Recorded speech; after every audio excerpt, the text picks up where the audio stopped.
J'essaie de vous dire un peu la philosophie qu'il y avait derrière, mais je crois que la meilleure façon, c'est de vivre le club. Et comme ça, vous allez après avoir vos appréciations de retour d'expérience.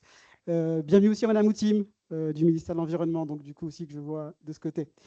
Et donc voilà, l'idée est de pouvoir vous partager l'actualité. Le programme est là, le déroulé. Peut-être vous partager aussi de façon peut-être de façon plus humaine ce que le comité a vécu il y a à peu près 2-3 semaines, parce que le comité s'est réuni, le club se réunit là 2-3 semaines après, et le comité de Business Mauritius a eu aussi le temps de débriefer la commission Sustainability de Business Mauritius et donc aussi par extension le board, le conseil d'administration de BM. Et on a dit en fait que en ce début d'année, il y a tous les bons ingrédients qu'on a tous rêvé dans ce comité depuis presque 4-5 ans, qu'on travaille sur l'économie circulaire, que ce soit l'AMM ou Business Mauritius, etc., les organisations patronales. On a tous les bons ingrédients. Expertise France hébergée à Business Mauritius, Expertise France hébergée au ministère, la roadmap validée, l'Union européenne qui déploie du financement pour que la roadmap soit implémentée. On a le secteur privé mobilisé, la société civile plus que jamais mobilisée.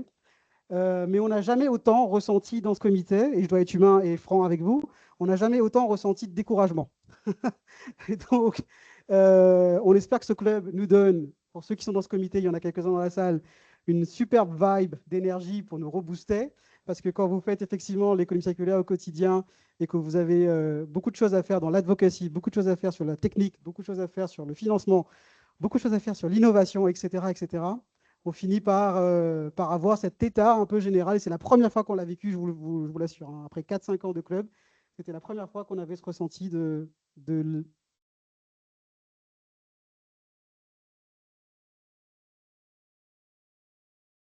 Je crois que ça a coupé la caméra.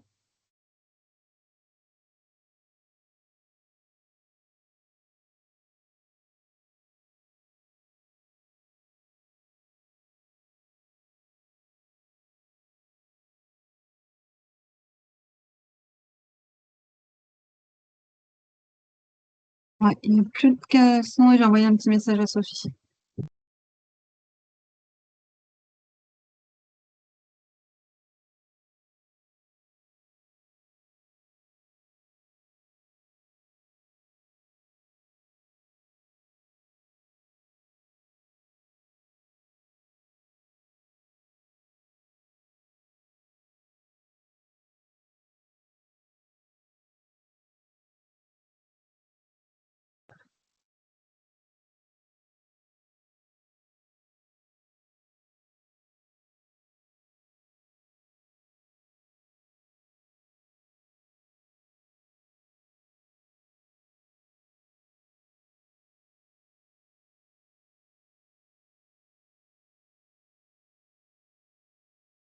Je suis ingénieur matériaux chez Calitropic.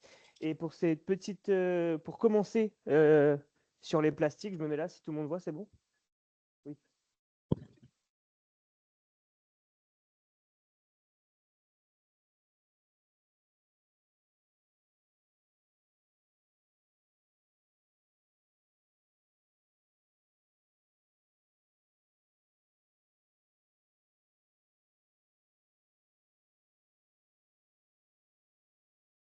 Par là, c'est mieux. Au milieu. Allez, c'est bon. Parfait.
l'idée, le contrôle des échanges de CO2 dans l'air, des argones.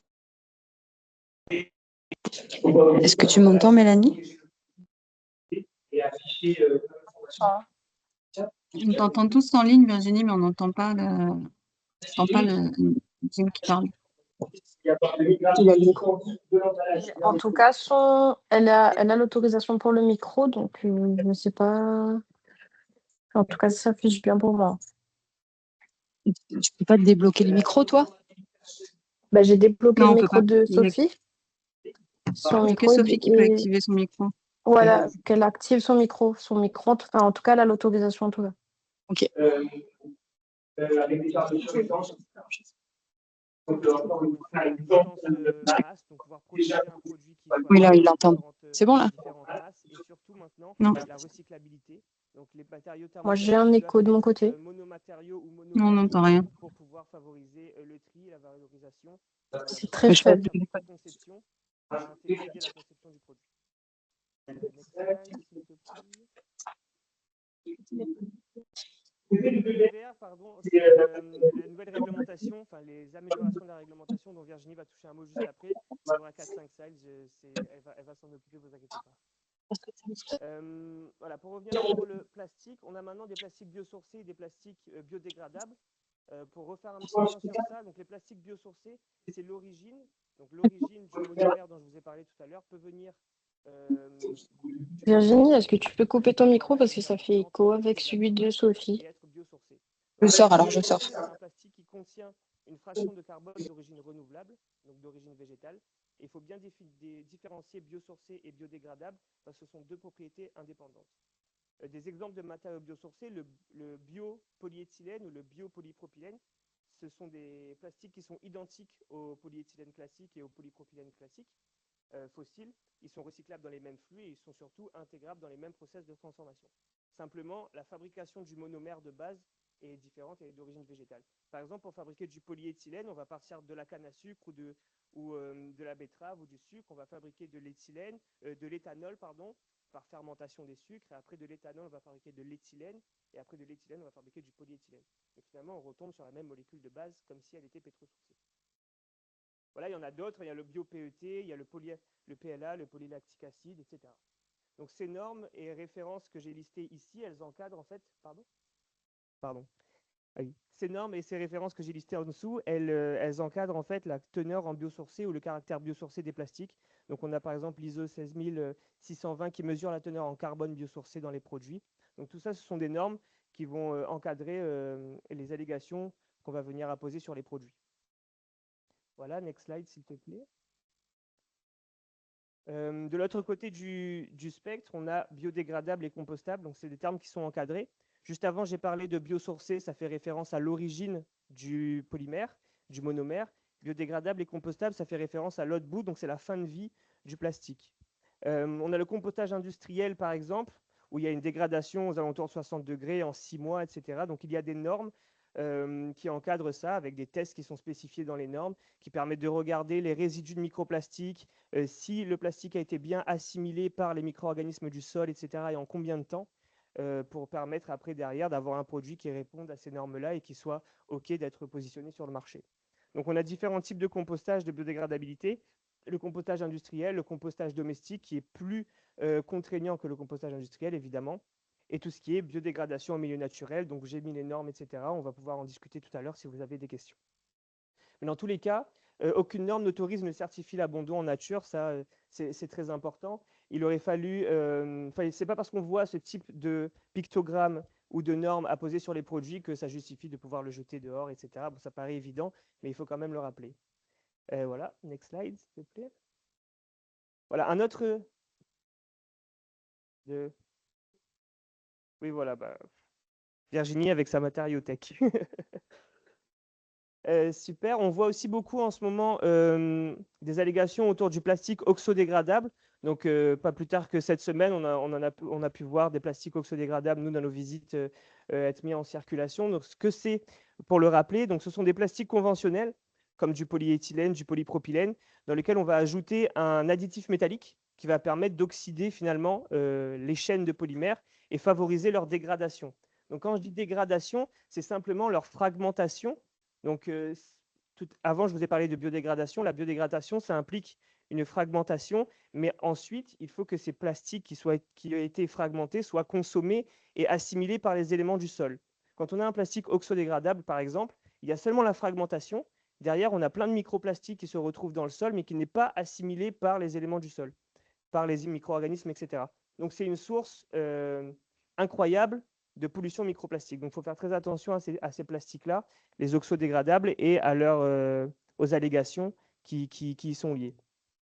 Qu'est-ce que c'est? Donc, ce n'est pas une biodégradation, comme je viens de le dire. Le résultat, c'est des microplastiques et des métaux lourds aussi dispersés dans l'environnement, et ils ne sont pas recyclables. Et pire que ça, j'ai envie de mettre, ils viennent perturber les filières de tri et de valorisation. Donc, une bouteille comme ça, par exemple, où on pourrait avoir, par exemple, à La Réunion, on a une filière de récupération de ça et de valorisation de ces plastiques-là, PET par exemple. Si on a un oxo qui vient et qui ressemble en termes de produit à ce type de produit-là, il va venir polluer le flux de matière recyclée parce que ce n'est pas la même matière du tout. Voilà, donc il faut savoir que les oxodégradables ont été reconnus comme non biodégradables par la norme et interdits dans beaucoup d'usages uniques, mais on reviendra sur ça dans le PPWR aussi avec Virginie un peu plus tard. Voilà, tu peux passer. Donc voilà, pour revenir sur ça, c'est le discours, c'est que le plastique n'est pas l'ennemi. Finalement, c'est la mauvaise gestion du plastique qui l'est. Donc le plastique permet de réduire les pertes alimentaires, la conservation sous atmosphère modifiée, etc. Et finalement, le gain que le plastique apporte, c'est moins de gaspillage alimentaire, moins de transport avec des camions lourds, etc. Donc, in fine, de l'économie de carbone, si c'est bien utilisé. Par contre, la mauvaise gestion, donc 11 000 tonnes de plastique dans les océans, c'est du plastique qui est mal géré, qui n'est pas récupéré. Du microplastique détecté dans le sang, dans les poumons et même dans les placentas humains, donc différentes études le montrent. Et surtout des taux de recyclage en Union européenne qui sont très faibles, enfin qui sont quand même importants, mais qui ne sont pas encore à 100%. Donc tous les plastiques qui sont produits ne sont pas tous captés et c'est bien là le problème. Et surtout, si on rajoute à ça les allégations biodégradables sans normes ni filière, donc ça représente une tromperie, et le déchet sauvage qui reste interdit et qui est la source du problème finalement. Voilà, donc c'était un aperçu assez rapide des plastiques. Donc si vous avez des questions, on pourra en parler un petit peu plus après. Donc je passe la parole à Virginie pour la réglementation européenne. Oui. Merci. Merci Jim pour cette vitesse grand V sur Ouais, les désolé. plastiques. Il fallait aller. Mais voilà, le but c'était de montrer un aperçu de pas mal de choses en peu de temps et après de toute façon on peut discuter, voilà, il y aura une session de questions. Moi je vais vous parler un peu du nouveau règlement européen qui s'appelle le PPWR. Donc c'est Packaging and Packaging Waste Regulation. Donc en gros, il y a aussi une histoire de contexte en Europe qui est donc il y a une importation massive de plastique vierge et de plastique recyclé à bas coût et notamment des suspicions de concurrence non saine, notamment du plastique recyclé qui vient de Chine et on ne sait pas tellement ça vient d'où et comment ça a été recyclé. Et il y a aussi un contexte de fermeture de sites et d'arrêt de projets industriels de recyclage chimique. Voilà, donc en gros, clairement, la filière de recyclage plastique a besoin d'aide pour se construire en Europe. Voilà, et le contexte réglementaire, il a été que donc il y a eu une directive au niveau européen qui s'appelle la Single Use Plastic, la SUP en 2019. Les directives au niveau européen, en gros, ça donne des objectifs, des lignes conductrices, mais après, chaque pays, chaque nation applique en fait finalement un règlement, une loi pour, en gros, rejoindre les directives européennes. Donc, en France, on a eu la loi AGEC, qui est la loi anti-gaspillage et économie circulaire. Voilà, donc en 2020, donc les entreprises ont reçu ça, donc ça a concerné beaucoup de choses et notamment les emballages. Donc les entreprises ont dû voilà, essayer de revoir un peu leur feuille de route de comment développer un emballage. Sauf qu'entre-temps, on savait qu'il y avait une regulation, donc un règlement européen qui était en préparation, donc le PPWR. Et ça, un règlement au niveau européen, en gros, ça s'applique directement dans le pays. Donc le pays n'a pas tellement de manœuvres comme pour appliquer en fait ce règlement dans le pays. Donc en gros, il y avait aujourd'hui, c'est vraiment le cas, il y a AGEC et PPWR qui se confrontent un peu, en tout cas en France et dans tous les pays européens. Et donc voilà, donc les entreprises sont un peu entre les deux et elles ne savent pas trop vers quoi aller. C'est clairement le PPWR, mais pour l'instant, l'AGEC est toujours en cours. Et il y a parfois des objectifs qui sont un peu différents. Est-ce que tu peux passer la présentation, s'il te plaît? Donc l'idée, le PPWR, c'est un énorme texte, un énorme règlement qui fait 125 pages, qui décrit beaucoup de choses en 125 pages, mais on ne connaît pas tout. En fait, il va y avoir pas mal d'actes d'exécution qui vont venir dans les années pour vraiment définir plein de petits détails de comment appliquer ce règlement dans tous les pays européens. L'idée de ce règlement, c'était que chaque pays d'Europe, en fait, avait ses propres règles du jeu. On appelle un emballage, en Allemagne, un emballage recyclable et un emballage recyclable en France, ce n'était pas exactement la même définition, on ne parlait pas exactement le même langage. Et donc, en gros, le PPWR vient vraiment harmoniser voilà, les différentes définitions autour des emballages, autour du recyclage, autour du réemploi et autour de la réduction. Donc, il y a pas mal d'axes, il y a énormément d'axes. Je vous présente surtout les axes qui sont liés au plastique, puisque c'est un peu notre sujet aujourd'hui. Donc, sur l'axe réduction, donc, vous allez voir, tous les objectifs du PPWR sont crescendo. Enfin, voilà, on y va par étapes. On n'y va pas tout d'un coup. Ce n'est pas possible. Les industries ne peuvent pas l'assumer. On y va vraiment par étapes. Donc, dans l'axe réduction, donc, il y a diminuer les déchets d'emballage. Donc là, c'est vraiment tout matériau. C'est demandé donc, en 2030 à moins 5%. Donc, c'est des chiffres qui ont été collectés en 2018 par rapport à tous les pays d'Europe. On a collecté, en gros, tous les chiffres des emballages, des déchets d'emballage voilà, qui étaient sur le pays. Et donc, il doit y avoir une réduction de 5, 10%, 15% en fonction des années. Ensuite, il y a minimiser le poids et le volume des emballages. Donc ça, c'est un objectif pour 2030. Mais il faut savoir que donc ça, les entreprises savent qu'elles doivent travailler sur comment elles vont diminuer le poids et le volume de leurs emballages, mais les méthodes de calcul ne seront connues qu'en 2028. Donc, en gros, elles savent qu'elles vont devoir évoluer, mais elles ne savent pas encore exactement comment, parce qu'elles n'ont pas les méthodes de calcul. Et puis, il y a une interdiction d'une liste d'emballages à plastique à usage unique qui est définie dans une annexe. Ça va être donc les plastiques qui sont autour des fruits et légumes. Par exemple, on a le droit d'avoir un emballage plastique si le fruit et légumes, ça fait plus de 1,5 kg, mais si c'est des petits contenants en plastique, c'est interdit. Il y a tout ce qui est dans l'hôtellerie et dans la restauration, vous savez, les petites bouteilles de shampoing, les petits sachets de sauce, etc. Tout ça, ça va être interdit. Voilà, il y a les emballages de regroupement aussi. Donc, les emballages de regroupement, quand c'est pour porter des gros packs d'eau, etc., c'est de la manutention, c'est accepté. Mais si c'est un emballage qui emballe 3 tablettes de chocolat, par exemple, pour faire un lot promotionnel, ça va être interdit. Donc voilà, donc ils ont vraiment défini une liste. Donc ça a été plusieurs années de travail, pas forcément entre ceux qui voulaient que ça reste, ceux qui ne voulaient pas. Donc, mais voilà, aujourd'hui c'est statué, il y a une liste qui existe. Ensuite, il y a un gros axe de réemploi, donc les emballages de groupage de produits. Donc ça, on parle plutôt de la logistique, mais ça concerne aussi le plastique. Donc tous les emballages de groupage, sauf le carton qui est exempté, devront être en réemploi. Donc 10% de la masse devra être en réemploi en 2030 et 25% en 2040. Pareil pour les emballages de transport. On est à 40% de réemploi en 2030 et 70% en 2040. C'est vraiment... Donc ça nécessitera vraiment une grosse collecte de données aussi.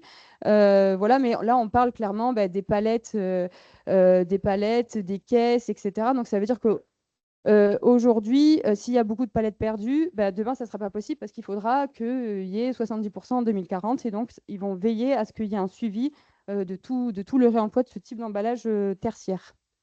Tu peux passer. Merci. Après, je vous ai fait un petit focus. Je ne sais pas si c'est intéressant pour vous, mais dans le secteur de la restauration aussi, ça a été pas mal visé dans ce règlement européen, pour inciter notamment les changements d'habitude des consommateurs. En 2027, il faut que les entreprises de la restauration acceptent que les consommateurs apportent leurs propres contenants pour la vente à emporter. En 2028, il y aura une obligation de l'entreprise de restauration de proposer une alternative réemployable. Et en 2030, c'est 10% des produits qui sont proposés à la vente à emporter qui devront être en réemploi et interdiction de plastique à usage unique quand on déjeune, quand on mange sur place. Et ensuite, donc les deux derniers axes qui nous intéressent aussi pas mal, donc c'est recyclage, recyclabilité, incorporation de recyclés. Sur le recyclage en 2030, donc il y a un objectif. Alors, il faut savoir qu'il y a un objectif sur les plastiques, il y a un objectif sur les cartons, sur le verre, sur l'aluminium, il y a un objectif pour tous les matériaux. Là, on parle de plastique aujourd'hui. Donc, l'objectif pour chaque pays, c'est de recycler 55% des plastiques mis sur le marché. On a vu la moyenne aujourd'hui, elle est 32%. Donc, il y en a qui sont un petit peu plus, il y en a qui sont beaucoup moins surtout. Mais voilà, donc c'est un chiffre qui est très challenging. Et voilà, il va sûrement, parce que quand c'est pas respecté, en gros, le pays doit, je ne sais pas comment c'est des amendes exactement le nom, mais du coup, doit payer des choses à l'Union européenne. Donc, il y a quand même des enjeux financiers pour la nation derrière. Et puis, ça, c'est un gros axe qui fait très, très peur à la France. En gros, je ne sais pas si vous savez, mais en Europe, il y a quand même pas mal de pays qui ont gardé la consigne pour le verre, comme c'est le cas à Maurice, et qui ont aussi la consigne pour les bouteilles PET. C'est-à-dire que c'est une consigne pour recyclage. Donc, en gros, on ramène toutes les bouteilles en PET sont consignées, on les ramène et du coup, ça part ensuite en recyclage. Ça permet de capter beaucoup plus de bouteilles que quand c'est pas consigné. Et en gros, la France, pour l'instant, n'a pas encore fait ce pas-là. Et donc, dans le PPWR, il y a une obligation de la consigne pour recyclage donc des bouteilles PET, mais aussi des canettes aluminium, en 2029, si le pays n'a pas atteint 80% de collecte de ces emballages en 2026. Et je crois qu'en France, on est sur le PET, on doit être autour de 30%. Voilà, à La Réunion, on est même en dessous, je crois qu'on est à 23%. Donc voilà, donc c'est assez, on va dire qu'on est assez loin. Donc là, en gros, on se dit que ça va être quelque chose qui va arriver en France, qui va être obligatoire de passer à la consigne pour recyclage sur les bouteilles PET et les canettes alu. Sur la recyclabilité, à partir de 2030, donc ça, recyclage, donc on parlait des filières de recyclage. Recyclabilité, là on parle de design for recycling. Donc c'est-à-dire que en gros l'emballage doit être pensé pour intégrer des filières de recyclage. Donc à partir de 2030, ils devront être conformes à des critères de recyclabilité harmonisés. C'est ce que je vous disais tout à l'heure. Aujourd'hui, quand on parle de recyclabilité entre un Allemand, un Français, un Italien, on ne parle pas de la même chose. Donc là, l'idée du PPWR, c'est d'avoir vraiment des définitions. Et pour ça, il y a des normes européennes qui sont avec plein d'experts européens de différents pays qui sont là pour défendre les positions françaises, les positions allemandes. Voilà, donc là, il y a des normes qui sont en train d'être finalisées parce qu'elles doivent sortir ce premier trimestre 2026 sur les plastiques et elles sortiront sur les autres matériaux dans les mois qui viennent. Voilà, pour définir vraiment le tri, la recyclabilité, ça veut dire quoi pour un emballage plastique. Et donc, en gros, le PPWR, à partir de ces normes, va en fait attribuer des notes de A à E à tous les emballages plastiques. Et si tu passes, s'il te plaît. Et en gros, donc on aura différents grades. Le grade A, le grade B, le grade C, et puis des grades un peu moins bons encore. Donc, grade A, par exemple, c'est en poids, 95% du poids de l'emballage est recyclable, de l'emballage est recyclable. On n'inclut pas une bouteille PET, ça va être une bouteille PET, son bouchon, son étiquette, etc. Tout s'inclut dans tous les composants. Donc voilà, donc en gros, il y aura un acte pour définir vraiment la méthode et la définition de la recyclabilité qui va sortir en 2028 à partir des normes qui sont en train d'être finalisées là, 2026. Et après, si tu peux mettre les différences, s'il te plaît. En gros, il va y avoir des interdictions de mise en marché en fonction de la recyclabilité.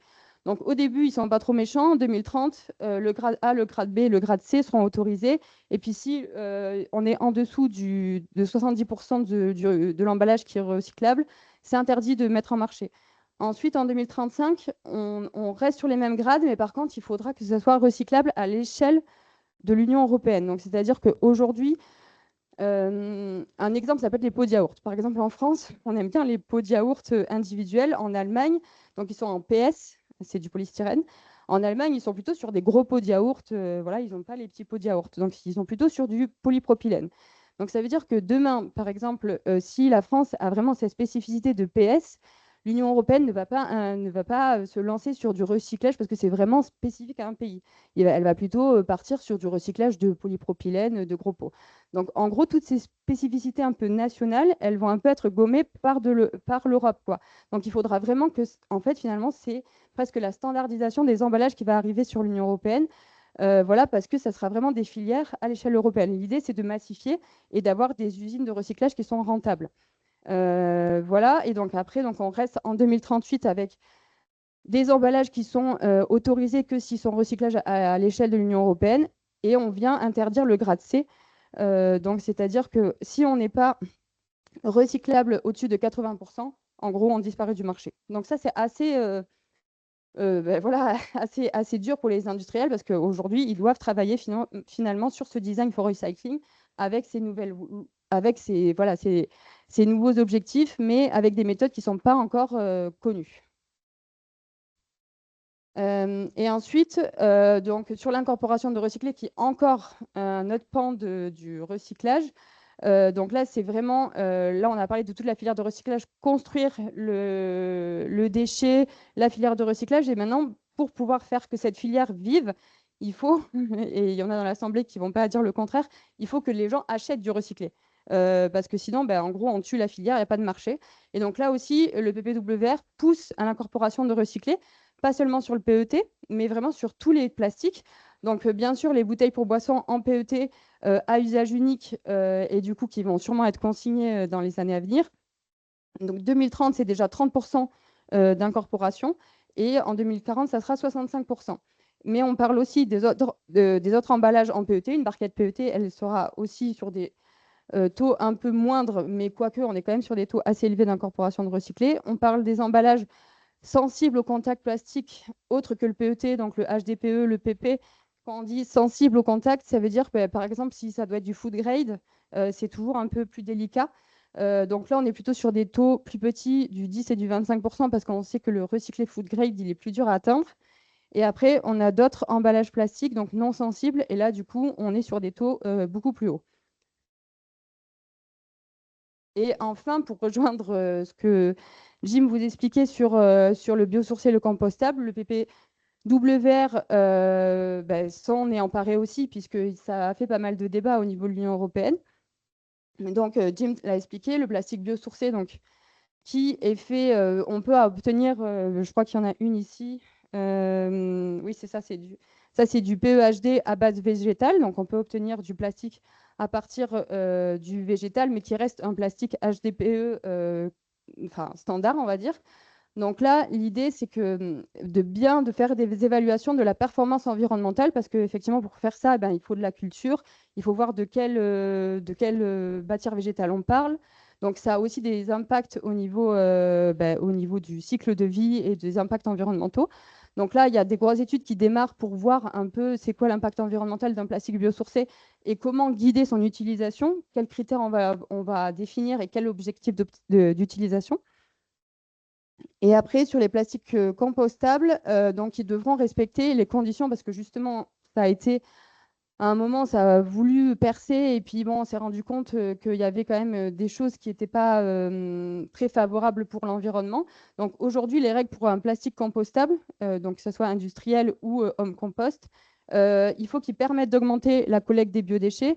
Il faut qu'il soit bien identifié sur le pack qui doit finir en compostage ou en méthanisation parce qu'en Europe, la méthanisation se développe beaucoup. Donc en gros, on ne limite pas qu'au compostage. Un emballage compostable doit pouvoir aller en méthanisation aussi.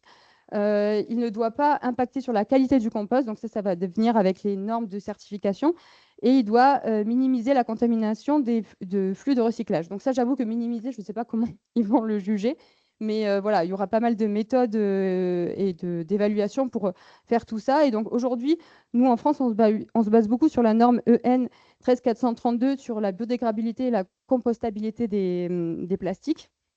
Et donc cette norme, elle va évoluer pour intégrer la méthanisation qui n'y est pas et pour aussi travailler sur le rejet des microplastiques. En gros, aujourd'hui, la norme, elle va jusqu'à 90% d'assimilation du plastique compostable. Et du coup, on suspecte, il y a eu quand même pas mal de choses avec l'accumulation des microplastiques. Et donc, ils vont aller plus loin dans cette norme pour voir effectivement qu'il n'y ait pas de problème. Voilà le PPWR en vitesse aussi. Super. Donc, ouais.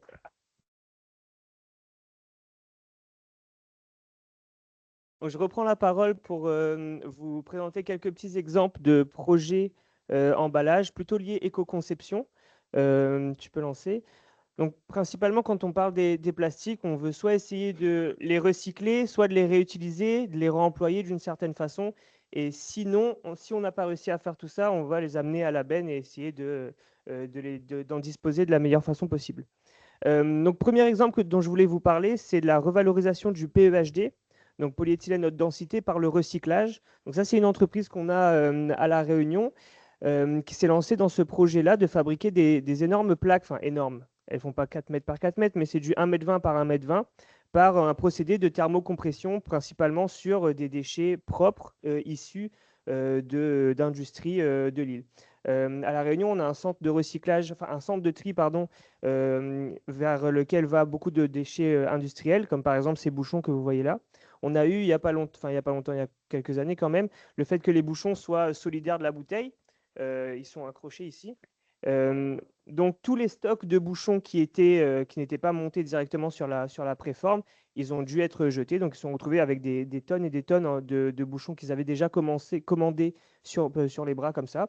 Et donc cet entrepreneur-là, il a décidé d'acheter des machines, etc., pour pouvoir broyer ces bouchons, en faire des plaques et après commercialiser ce produit sous forme soit de plaques décoratives comme cela, soit sous des countertops ou des différents produits. Donc ça, c'est un exemple de valorisation de PEHD par le recyclage. Un autre exemple de la réutilisation. Donc on a aussi à La Réunion des embouteilleurs qui utilisent ce type de préforme-là. Et donc, sans devoir recycler, donc rebroyer la matière et la retransformer, on peut peut-être lier une utilisation, un besoin d'une entreprise, par exemple pour un emballage d'un certain produit, avec un packaging ou un déchet d'une entreprise qui existe déjà.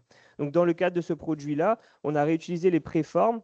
On a juste transféré le flux vers une autre boîte qui, après, à l'intérieur, package son produit, quoi. Il y a juste un labeling à faire, un bouchon à rajouter, et on peut comme ça faire l'économie d'un nouveau matériau plastique et d'un nouveau produit plastique mis sur le marché à travers ces préformes-là. C'était les rebuts de préformes, oui. Elles n'ont pas encore été soufflées. Voilà. Un autre exemple de réemploi, je te laisse, Virginie, parler de... Oui, parce que ça, c'est sur un projet que j'accompagne. Là, c'était pour vous montrer un peu un exemple de chaque. Hop, je vais juste comme ça hop, mince, je vais le trouver. Sur le réemploi, donc vous avez vu, il y a des objectifs assez forts en termes de réemploi pour l'Europe, pour la France, pour la Réunion. Et en gros, là, l'idée, c'est d'accompagner un industriel à faire du réemploi sur des seaux alimentaires. En gros, l'entreprise conditionne des produits alimentaires dans des seaux comme ça qui sont à usage unique. Donc en fait, c'est utilisé dans des entreprises agroalimentaires, c'est utilisé dans la restauration collective, scolaire, etc. Donc ces seaux arrivaient et étaient jetés, ça encombre les poubelles. Alors c'est souvent donné quand même, mais il y a après, quand on donne aux usagers, après on ne sait pas où ça se retrouve. Voilà, donc là l'idée c'était de travailler sur un seau assez résistant pour qu'il puisse faire plusieurs cycles. Donc en gros, avec de la reverse logistique, du coup l'entreprise agroalimentaire récupère ses seaux, puisse les laver parce qu'il a déjà un atelier de lavage. Voilà. Après, ça implique d'avoir des contrôles qualité, de la traçabilité, etc. Mais du coup, que ces seaux puissent faire plusieurs cycles pour limiter à la source le déchet. Voilà. Après, il faudra travailler. Effectivement, il y a des pertes de seaux qui ne vont pas être rendues. Donc ça, c'est aussi de l'habitude, hein. On le connaît avec les citoyens, voilà, sur prendre ses propres couverts, prendre ses propres barquettes, prendre sa gourde au lieu de bouteille à usage unique. C'est un peu des habitudes qu'il faut travailler. Et puis après, il y aura aussi forcément des seaux non conformes. Donc voilà, avec un tri à l'entrée. Voilà, donc tout ça, c'est un modèle économique qui est en train d'étudier, modèle technique, économique et environnemental. Il y a aussi des études environnementales qui sont faites pour savoir l'eau qu'on utilise, etc., versus le transport, tout ça, pour bien vérifier que c'est du coup impactant positivement au niveau de l'environnement. Et juste pour vous dire que bon, ça, c'est un petit projet qui est fait à La Réunion, mais en gros, au niveau de l'Europe, il y a des gros projets européens qui sont financés par Horizon Europe, par exemple. Il y a eu 2 projets.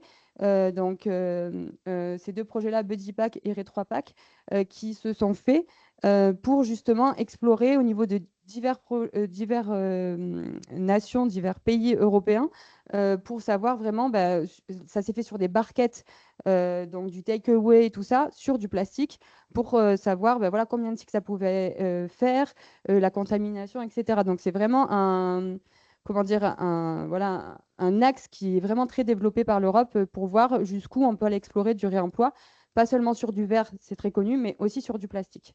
Voilà, donc ça, c'est des choses qui sont, enfin, si vous tapez ces noms-là sur Internet, il y a plein de rapports, tout ça, qui expliquent voilà, tous les tests qu'ils ont faits, tous les tests de lavage qu'ils ont testés, etc. Donc voilà, c'est aussi une bonne source d'information. Donc pour conclure, donc ça c'est les projets d'éco-conception qui poussent à la réutilisation, au recyclage et à la revalorisation de matériaux plastiques. Quelques points d'attention cependant sur ce type de projet-là. Il ne faut pas oublier que, en tout cas nous à La Réunion, on remarque souvent ces points-là. Il ne faut pas oublier qu'un projet de recyclage, c'est aussi un projet d'entreprise, donc il y a une certaine rentabilité économique à avoir derrière. Ce n'est pas parce que d'une certaine façon la matière qu'on transforme et qu'on vient travailler, c'est un déchet ou une matière première secondaire, comme on peut l'appeler, qu'il n'y a pas un positionnement produit clair à aller chercher, il n'y a pas une étude de marché à faire, une stratégie de communication à avoir, des partenariats, de la contractualisation, pardon. Tout ça, c'est des points qui sont liés à n'importe quelle entreprise qui commercialise un produit. Et souvent, en tout cas nous à La Réunion, avec les différentes aides qu'on peut avoir de l'État, avec les différentes incitations dont on peut bénéficier, des fois les entrepreneurs oublient que c'est bien beau de faire du recyclage, de faire de l'écologie et de transformer du plastique pour éviter qu'il se retrouve dans l'océan, etc.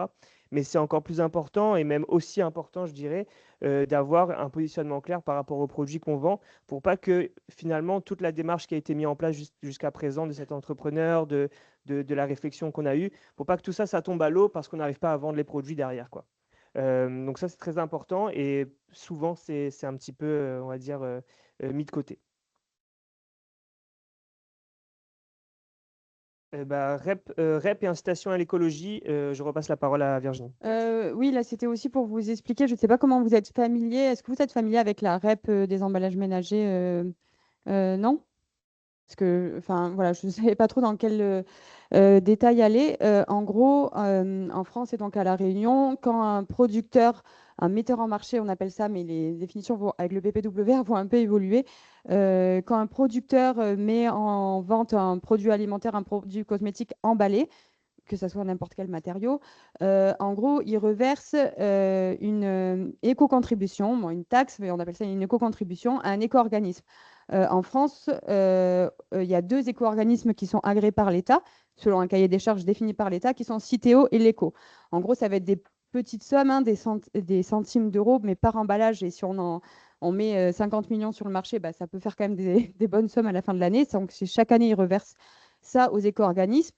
Et en gros, les éco-organismes donc, ont ce soutien financier qui vient des entreprises par rapport à leur emballage. J'expliquerai après comment cette éco-contribution est calculée. Et en gros, cette somme ensuite va servir du coup à la collecte, à moderniser les centres de tri. Voilà, va aussi servir à communiquer auprès des citoyens, du coup, voilà, pour les sensibiliser au bon tri, etc. Voilà, donc après, bon, voilà, ça explique là, l'éco-organisme soutient financièrement la collectivité qui est souvent responsable de la collecte en porte-à-porte, et du coup, qui fait que la boucle, enfin, il y a de l'argent en tout cas pour aider la collecte, pour aider le tri, pour aider les usines de recyclage, voilà, pour aider la communication. Il y a aussi pas mal d'appels à projets qui vient aussi de ce financement pour aider les entreprises à expérimenter des nouveaux emballages, pour aider à expérimenter, par exemple, sur un projet de réemploi de seaux. Typiquement, là, ça pourrait venir aider un industriel qui se pose la question, est-ce que je peux passer en réemploi? Voilà, il aurait une aide via l'éco-organisme pour se lancer dans le projet et étudier ça. Alors maintenant, comment est structurée cette éco-contribution? En gros, il y a, donc là, c'est les deux, hein, c'est l'éco et Citeo, mais ça fonctionne exactement de la même façon. Il y a une contribution au poids du matériau. Donc déjà, il y a un prix par matériau. En gros, si c'est du plastique, si c'est du carton, ça ne va pas être le même prix au poids.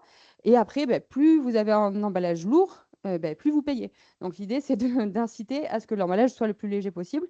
Et après, il y a une contribution à l'unité d'emballage. C'est-à-dire que si vous avez un emballage, les yaourts par exemple, et vous l'emballez avec du carton, plus du plastique, enfin voilà, si vous mettez plusieurs unités d'emballage, en fait, vous allez payer à chaque unité d'emballage. Donc c'est l'idée aussi de réduire le plus les composants d'emballage pour que ce soit l'emballage le plus simple possible, le plus léger possible. Après, il faut que ça puisse satisfaire les fonctions.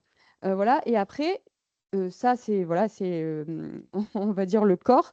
Et après, il y a une modulation. Et la modulation, en fait, c'est des malus et des bonus et des primes.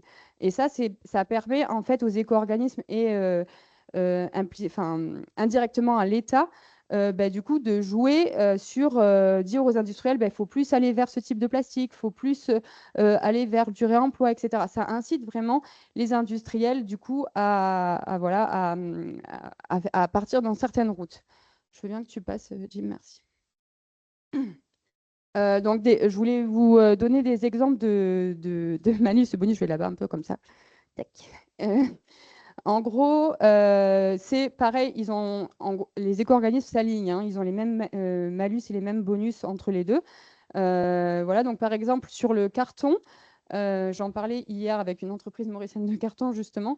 Par exemple, il y a un malus de 10%, donc c'est-à-dire que vous alliez payer 10% en plus sur les cartons qui sont déclarés à l'éco-organisme si vous avez un carton métallisé. Pourquoi? Parce qu'en centre de tri, un carton métallisé, il n'est pas repéré comme du carton. En gros, il y a souvent des tri optiques et ils ne voient pas que c'est du carton, donc en gros, il va être éjecté, il ne va pas passer dans la filière de recyclage carton. Donc ça, c'est malusé. En gros, c'est pour vous dire, mettez pas de surface aluminisée, où il y a des recommandations en fait on peut mettre un peu d'aluminisé, mais sur un certain pourcentage du carton. Sur les plastiques, il y a un malus sur les petits formats. Donc, par exemple, ils veulent faire en sorte que les bouteilles en plastique toutes petites disparaissent. Donc, en gros, il y a des malus sur les bouteilles en plastique de contenance de 50 millilitres ou inférieur. Voilà, il y a aussi, ça c'est pour préparer au PPWR, vous vous souvenez, les regroupements d'UVC dans le cadre de l'eau promotionnelle. Donc, ce n'est pas encore actif, le PPWR va passer, mais en gros, pour les préparer, ils commencent à mettre des malus de 25% sur les lots promotionnels. Comme ça, au moins, ça dégage un peu ce genre d'emballage. Et puis après, il y a aussi tout ce qui est perturbateur. On en parlait tout à l'heure avec les bioplastiques. Quand on est un plastique, par exemple, perturbateur de tri ou de recyclage, c'est malus de 100%. Donc, ça vous double le coût que vous allez payer. Donc là, bon, c'est des histoires de densité par au centre de tri, mais voilà, il y a des règles là-dessus. Je veux bien que tu passes. Et donc là, bon, il y a des malus, mais il y a aussi des bonus pour encourager. Donc, il y a des bonus réduction. Donc, si vous faites des projets pour réduire le poids ou le vide dans votre emballage, vous avez des bonus. Donc, après, c'est calculé par rapport au pourcentage de réduction. Si vous mettez en place des recharges pour le réemploi, il y a des bonus de sensibilisation. Si l'entreprise prend à sa charge des coûts de communication, de sensibilisation envers les citoyens pour plus de tri, il y a un bonus de 4%. Et il y a aussi des bonus de réemploi pour utiliser des emballages réemployables, en gros, pour inciter au réemploi. Donc ça, c'est sous certains cahiers des charges, c'est-à-dire qu'il y a des emballages réemployables qui vont être définis, des standards. Et donc, si vous utilisez cela, vous aurez des bonus. Donc, tu passes. Et ça, je trouvais ça intéressant de vous présenter. C'est tout nouveau. En gros, c'est un texte de loi qui est passé en France fin septembre ou début septembre 2025. C'est une prime. Alors, il date de plus longtemps, mais en gros, il y a des nouvelles choses qui sont sorties en septembre 2025. C'est une prime de matières premières recyclées, donc MPR, pour incitation à l'incorporation. En gros, si vous mettez un certain pourcentage de plastique recyclé, que ce soit du PET, du PEHD, du PEBD, enfin tous les plastiques, vous avez à la tonne une aide de l'éco-organisme pour inciter ça. Donc, ce qui est arrivé, donc c'est un arrêté de septembre 2025, c'est que c'était déjà mis en place, mais on ne savait pas trop comment le mesurer. Et aujourd'hui, maintenant, il y a une certification. Donc, en gros, ceux qui veulent, on va dire les metteurs en marché qui veulent avoir droit à cette prime, il faut que leur fabricant, donc c'est-à-dire fabricant, c'est le fabricant d'emballage, donc votre fabricant de barquettes, votre fabricant de sacs, il doit être certifié, et donc le recycleur qui lui fournit la matière recyclée doit être certifié aussi. Et donc c'est obligatoire pour avoir cette prime, il faut passer par cette certification qui va pouvoir prouver que la matière première recyclée est issue des déchets post-consommation. En gros, si c'est des déchets qui sont des chutes d'usines plastiques, ça compte pas. C'est vraiment pour inciter la filière de recyclage. Le tri et le recyclage des déchets et la réincorporation de la MPR dans le nouvel emballage, tout doit se faire dans l'Union européenne. Donc ça, c'est pour éviter qu'on utilise du plastique recyclé de Chine, par exemple, où on ne maîtrise pas tellement qu'est-ce qui est mis dedans. Et c'est pour aussi, vous vous souvenez, le contexte économique, relancer un peu la filière de recyclage en Europe. Voilà, donc là, on a un petit problème à La Réunion, c'est que, en gros, c'est Union européenne, mais ils ont défini une distance dans l'Union européenne. Et en gros, quand tu es à La Réunion, tu es un peu hors de cette distance. Donc là, il y a des choses qui sont en train d'être discutées pour savoir La Réunion, comment ça se place. Un fabricant d'emballage à La Réunion, est-ce qu'il peut se faire certifier aussi parce qu'il utilise du recyclé qui vient d'Europe, etc. Mais il n'est pas dans ce cercle, je crois que c'est 1500 km. Donc voilà, donc ça, c'est en train d'être discuté. Mais voilà, c'est des exemples pour comment aider la filière de recyclage à incorporer et du coup à générer un marché et que ça boucle la boucle et que voilà, ça avance. Et je pense que c'est tout. Oui, alors Ouais, après, on est arrivé au bout de notre présentation. On va peut-être prendre des Q&A. Là, c'était quelques slides sur les différents types de collecte, mais si on a encore un peu de temps, on va prendre des questions. Et si on a encore un peu de temps, on passera sur cette slide-là.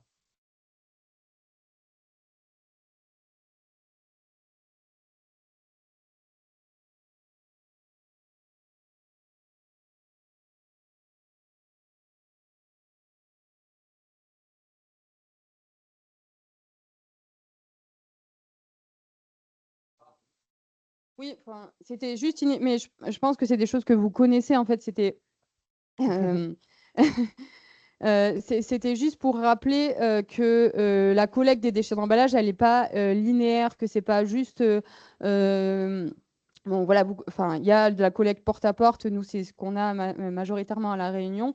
Porte-à-porte des ménages, mais aussi des entreprises, hein, parce qu'il y a des entreprises qui ont des gros bacs de poubelles jaunes et de poubelles grises. Et il y a différentes façons de faire. En Europe, il y a des séparations très, très fines des emballages. Nous, à La Réunion, on a juste jaune et gris. Et en gros, on met tout le recyclable, les plastiques, le carton, l'aluminium mélangé et le reste dans la poubelle grise. Je ne sais plus où c'est, je crois que c'est dans un pays du Nord, ça. Voilà, ils décortiquent beaucoup plus. Ils mettent le verre d'un côté, l'aluminium d'un côté, le papier d'un côté. Donc voilà, après, c'est la place qu'on a aussi chez nous. Voilà. Après, il y a de l'apport volontaire. Donc ça, c'est en gros des grosses bennes. Voilà, et pareil, la finesse du tri, ça dépend des pays. Mais en gros, là, l'idée, c'est de ne pas avoir la poubelle devant chez soi ou chez soi. C'est d'aller dans des points de collecte qui doivent être placés judicieusement par rapport à la population pour que voilà, ils puissent amener leurs emballages. Et puis là, il y a les déchetteries.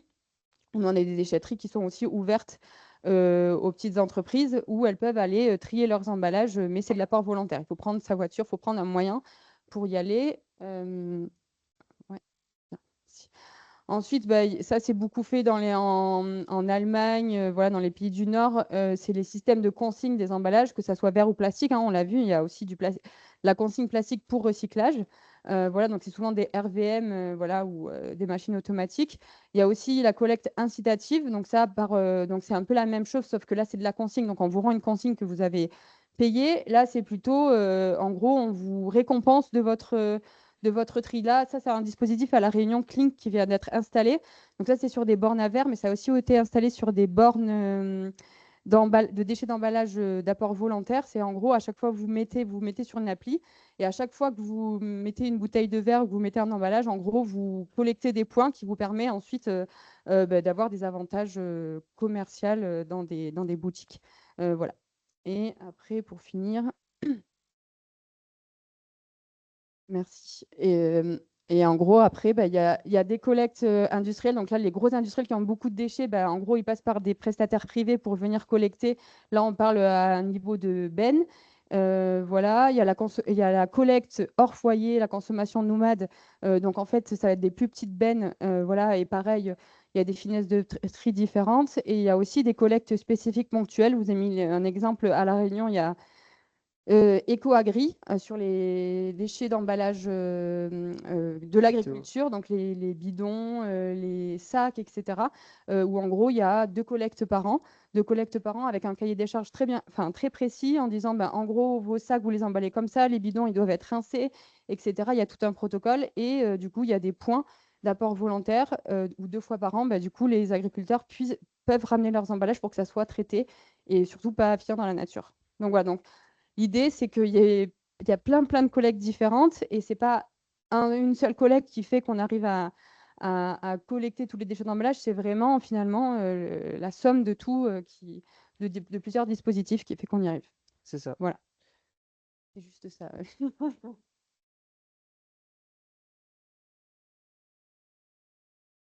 Oui, il y a une question là-bas.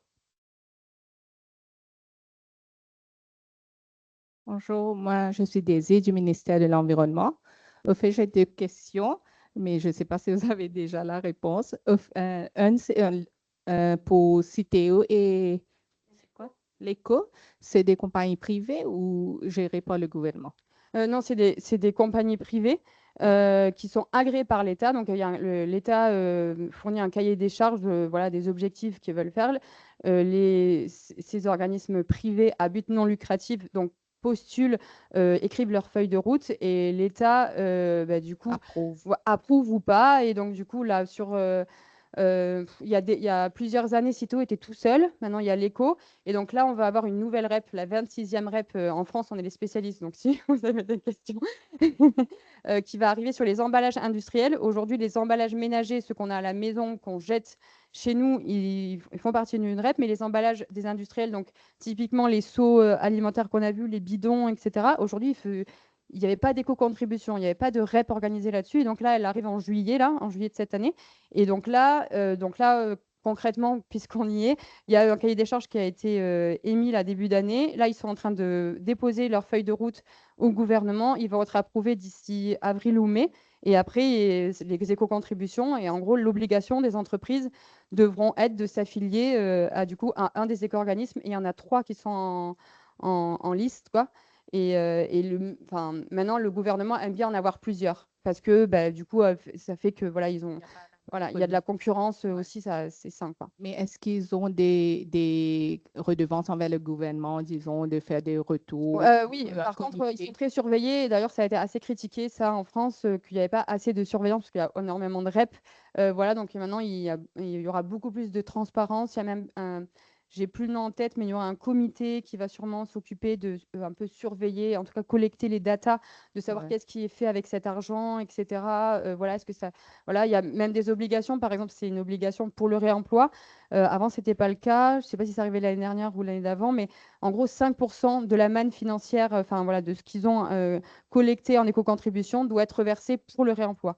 Ça, c'était pour le gouvernement voulait que le réemploi soit poussé énormément. Donc, en gros, l'éco-organisme doit verser 5% de son budget sur des projets, sur des choses qui aident le réemploi. Donc voilà, et ça, c'est quand même assez surveillé et ça va le devenir encore plus. OK, merci beaucoup. Et juste pour compléter, par exemple, dans le secteur du bâtiment, il y a plusieurs REP de la même façon que pour l'emballage, et il y a un organisme qui a été créé au-dessus des éco-organismes pour justement fédérer un petit peu, contrôler, uniformiser les pratiques et qui rapporte directement à l'État.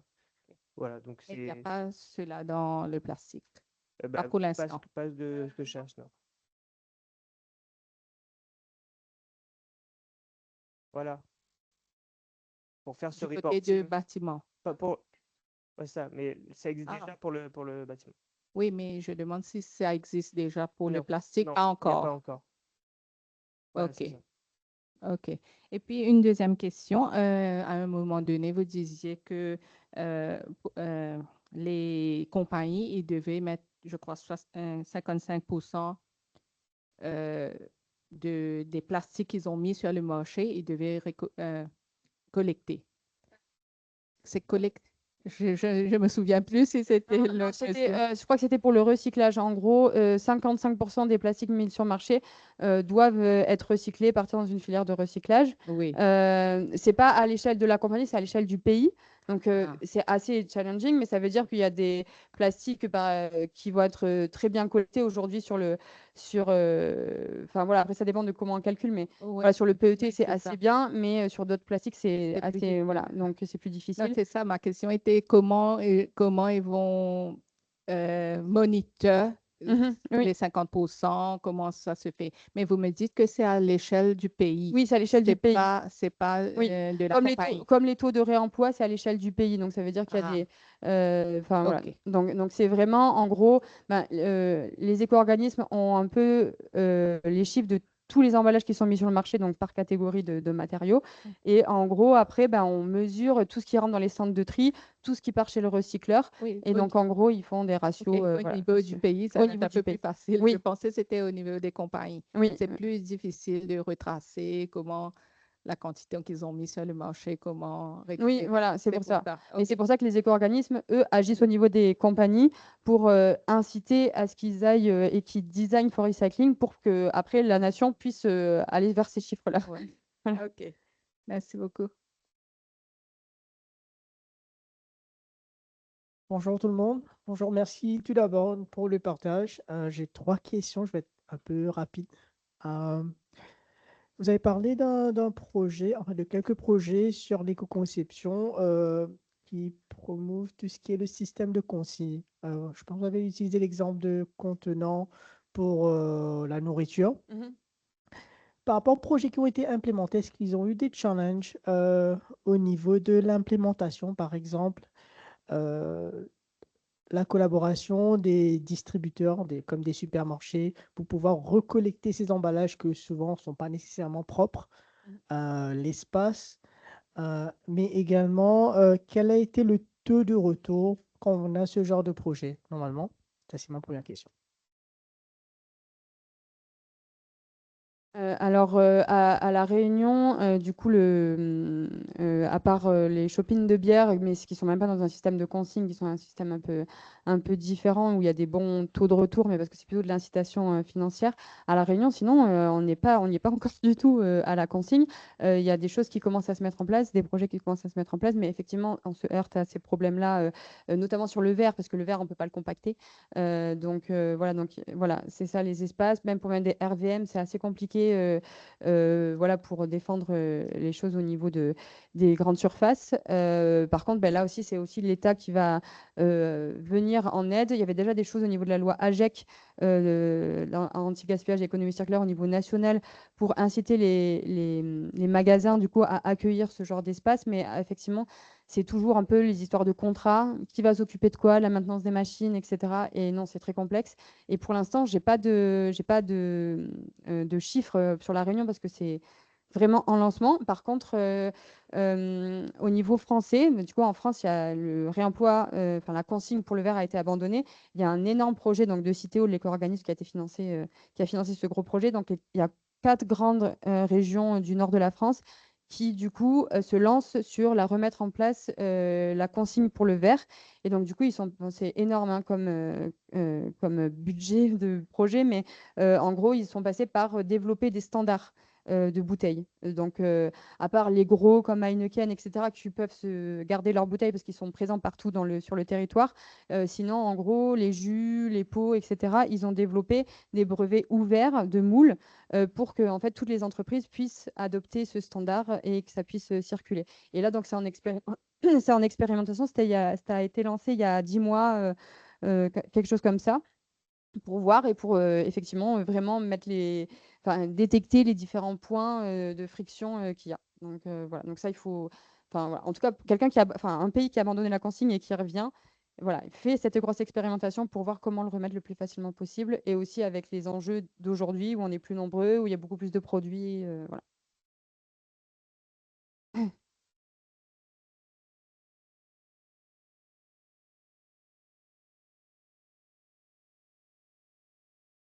Ça, en fait, très bonne question, je ne l'ai pas précisé.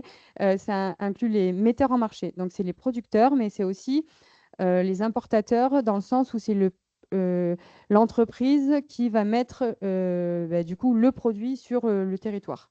Donc voilà, ça va pas être le producteur, ça va pas être forcément le fabricant du produit, mais celui qui importe et qui le met du coup sur le marché français, réunionnais, doit aussi éco-contribuer.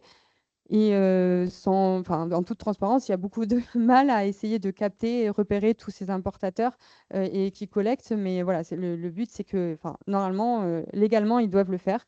Voilà. Après, il y en a toujours certains qui échappent à ça. Mais voilà, en tout cas, ça fait des trous dans la raquette parce que en gros, c'est des emballages qui ne éco-contribuent pas à la filière. Mais voilà, en tout cas, on le sait. Et régionalement, ils essayent de capter le plus possible ce genre d'acteurs.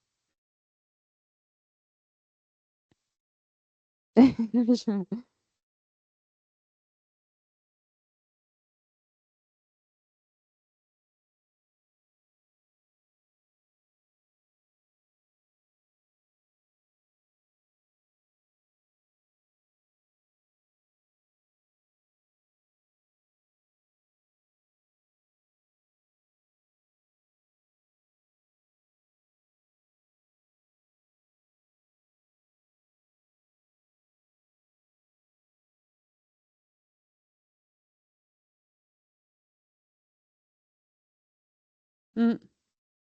Mm.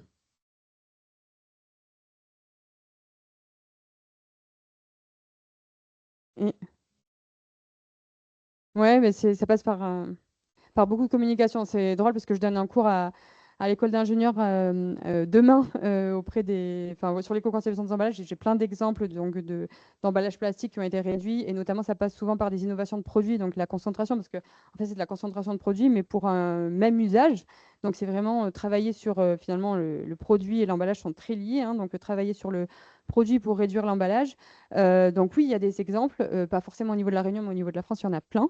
Euh, Après, c'est souvent des grosses compagnies et c'est souvent des compagnies qui ont une force de frappe au niveau de la communication. Donc voilà, qui font des pubs, voilà, en rayon, qui font beaucoup de sensibilisation. Donc voilà, il y a eu, bon, c'est pas du plastique, mais il y a eu sur les déodorants, par exemple, voilà, des concentrations de produits où les déodorants sont devenus tout petits alors qu'avant ils étaient grands. Et voilà, ça a été tellement sensibilisé que finalement maintenant c'est devenu le standard et il n'y a pas de souci, quoi. Mais j'ai plein de contre-exemples. Alors, ça, c'est pas de la réduction, mais par exemple de la substitution de matière sur les tomates cerises, parce que bah, ça va revenir avec le PPWR, mais à un moment, la loi française AGEC voulait interdire du coup les plastiques autour des petits contenants de fruits et légumes, donc les tomates cerises qui sont beaucoup en barquettes PET transparentes. Voilà, bah, en France, ils ont fait le pas, hein, il y a beaucoup maintenant de barquettes carton. Donc voilà, il y a plusieurs acteurs qui ont voulu aller sur du carton, mais sauf qu'on ne voyait plus le produit. Et du coup, il y en a, parce qu'ils n'ont pas fait tous le changement en même temps, bah, ceux qui ont fait le changement avant, ils ont vu leur chute chuter, enfin leur vente chuter, parce que bah, le consommateur, il voyait plus la tomate cerise et il était habitué à la voir. Et en fait, le concurrent à côté, il la voyait encore. Donc voilà. Donc, si tout le monde passe en même temps, finalement, bah, tu n'as plus le choix. Si tu veux de la tomate cerise, tu l'achètes sans la voir. Mais si tu as le choix, les habitudes restent quand même super ancrées. Voilà. Et un autre exemple hyper intéressant, c'est sur l'éco-conception.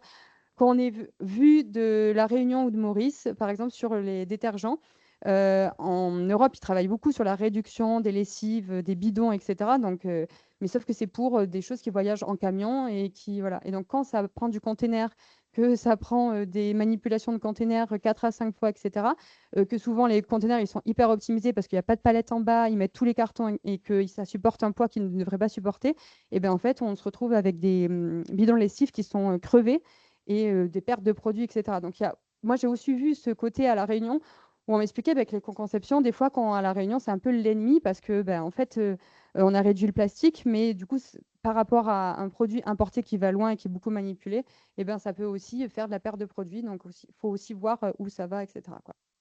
Voilà.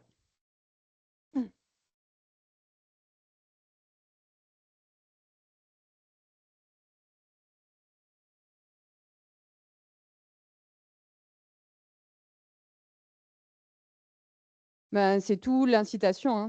Enfin, en gros, moins on met de poids plastique ou autres matériaux, moins on paye. Après, il faut que ça puisse effectivement pas provoquer du rebut, pas provoquer de la perte de produits, pas provoquer du gaspillage alimentaire. Voilà, et c'est toute la finesse de dire le juste emballage. On aime bien parler de ça. C'est pas trop d'emballage, mais c'est pas non plus pas assez d'emballage pour que voilà, ça assure quand même les fonctions essentielles. Voilà.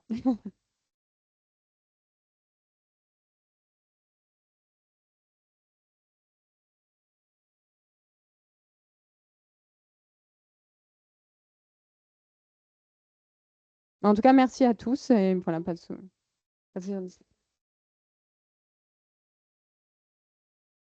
Alors, dans l'optique de venir accompagner cet écosystème qu'on construit autour de l'économie circulaire, je vais inviter Antiche de Trampoline qui ont tout juste lancé un tout nouveau projet.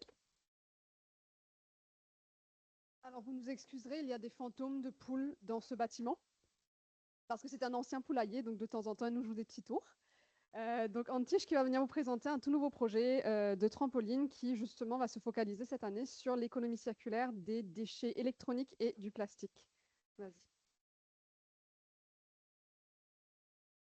Pas prévu. Je m'excuse, hein, je sais qu'il fallait couper les Q&A, je voulais juste réagir à deux petites choses.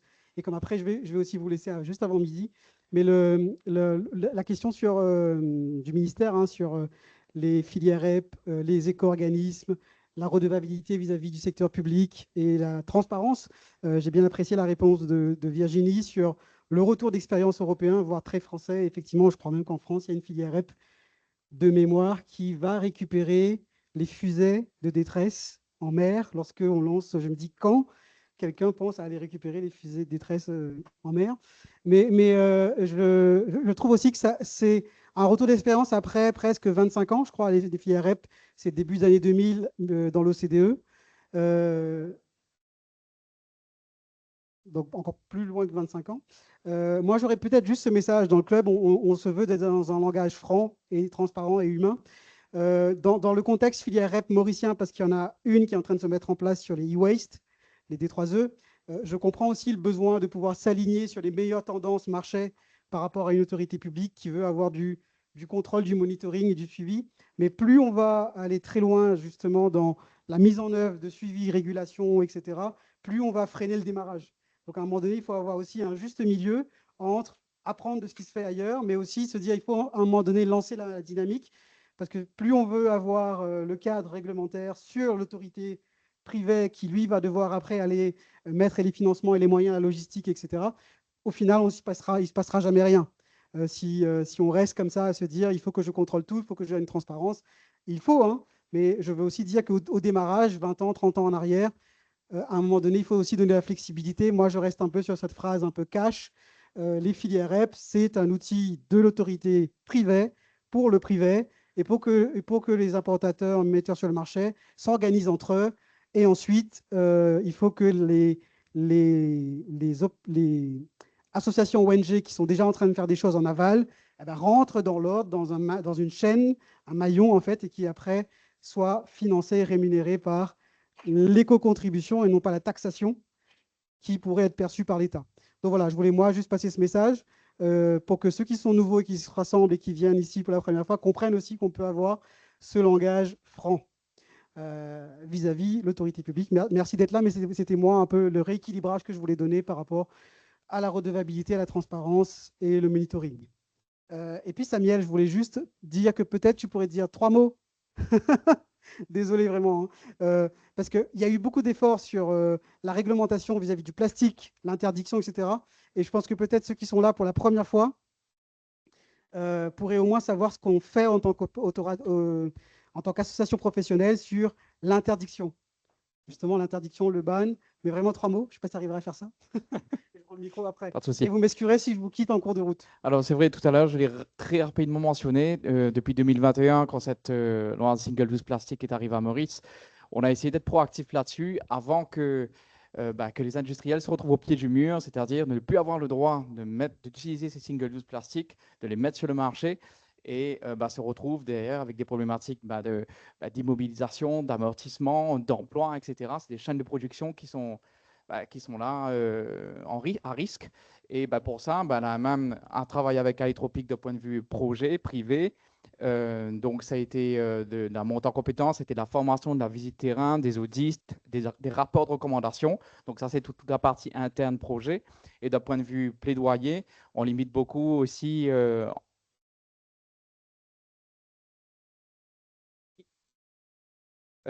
avec Business Mauritius et MCCI, on est en front avec le ministère de l'Environnement. On travaille conjointement plutôt avec eux. Et là, quelque part, on a quand même, j'ai envie de dire, atteint un bel objectif, c'est-à-dire qu'aujourd'hui, ils sont considérés dans toute cette nouvelle logistique à mettre en place d'utilisation de plastique, puisque dans certaines mesures, le plastique est obligatoire, il n'y a pas d'alternative dans cet cas, notamment pour l'agroalimentaire, pour le médical, etc. Mais là, on parle vraiment d'agroalimentaire. On est aujourd'hui sur un commun accord de dire qu'il y a un level playing field entre les importateurs de plastique, de matières premières plastiques, et les producteurs locaux qui fabriquent pour la production et la consommation locale.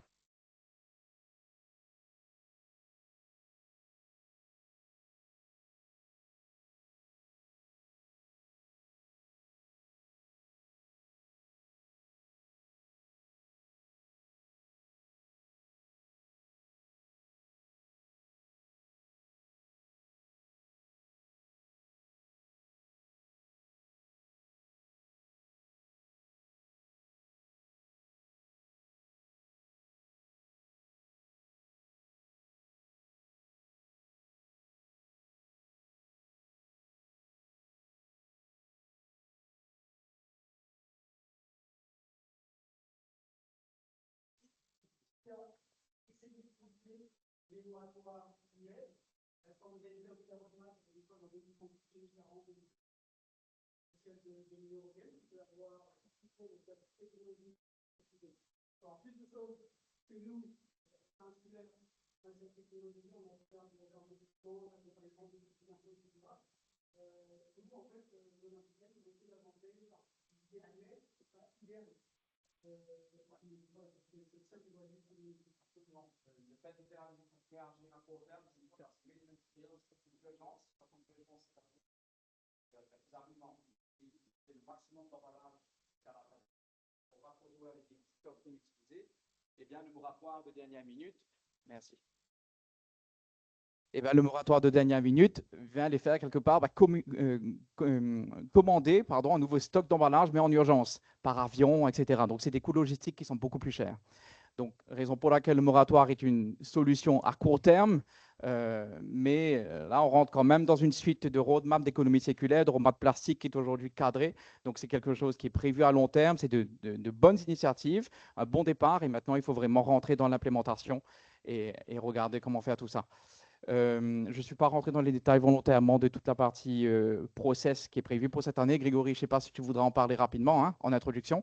Donc, comment ça se met en place cette année, justement, suite à l'arrêt de ce moratoire? On est en une période, une espèce de tampon avant la mise en place d'un nouveau process. Grégory en parlera un petit peu plus davantage tout à l'heure. Merci à tous.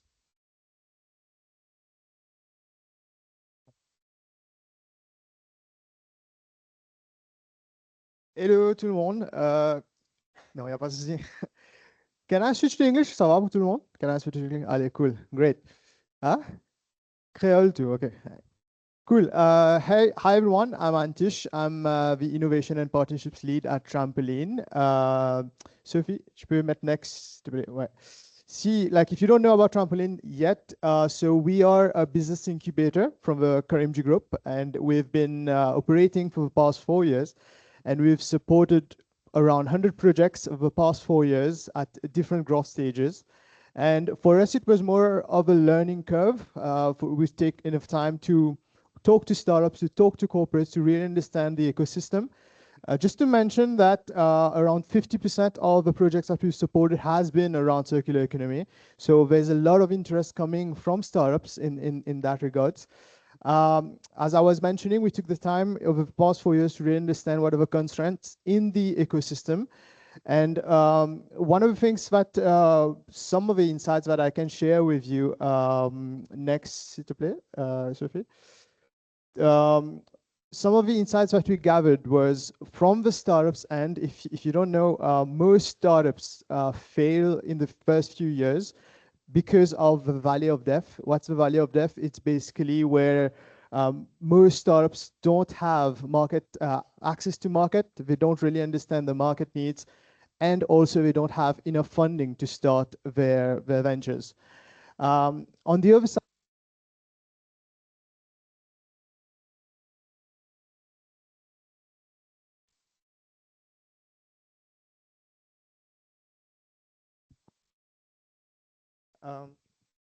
ouais, c'est bon.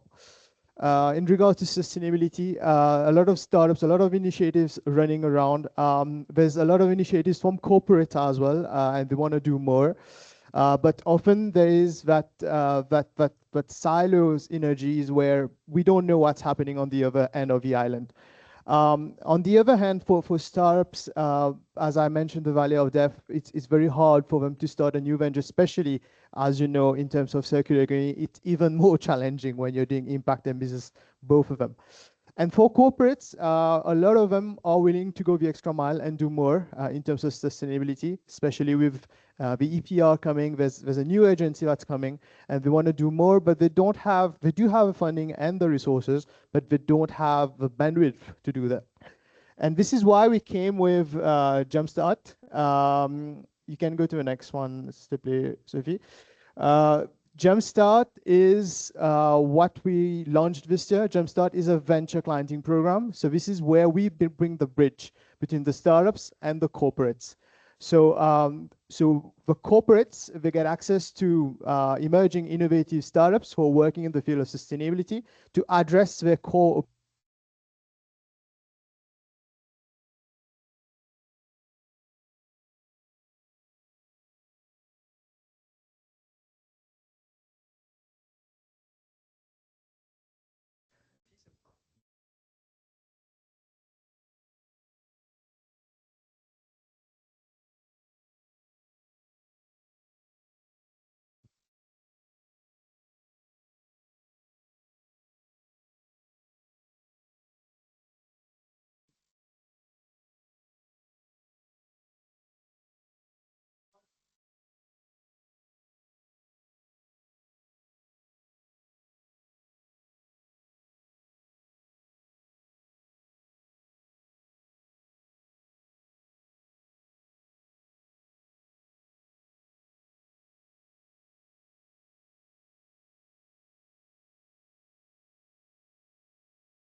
then we help them to scale their platform break.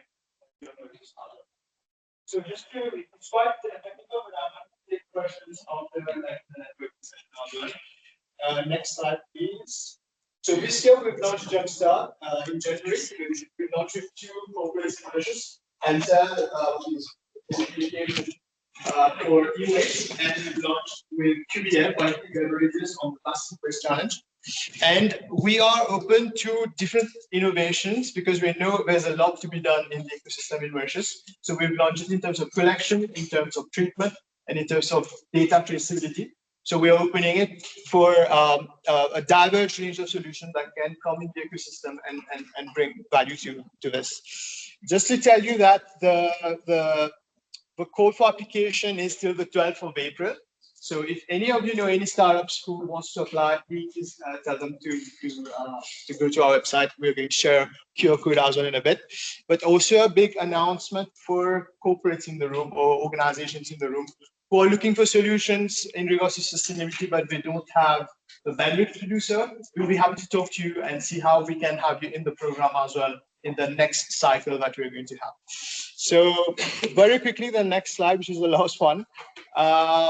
So you'll see there's a QR code there, which will take you to our website. If you can take some time just to look at it there. But I'll also be around for networking. Yeah, thank you very much.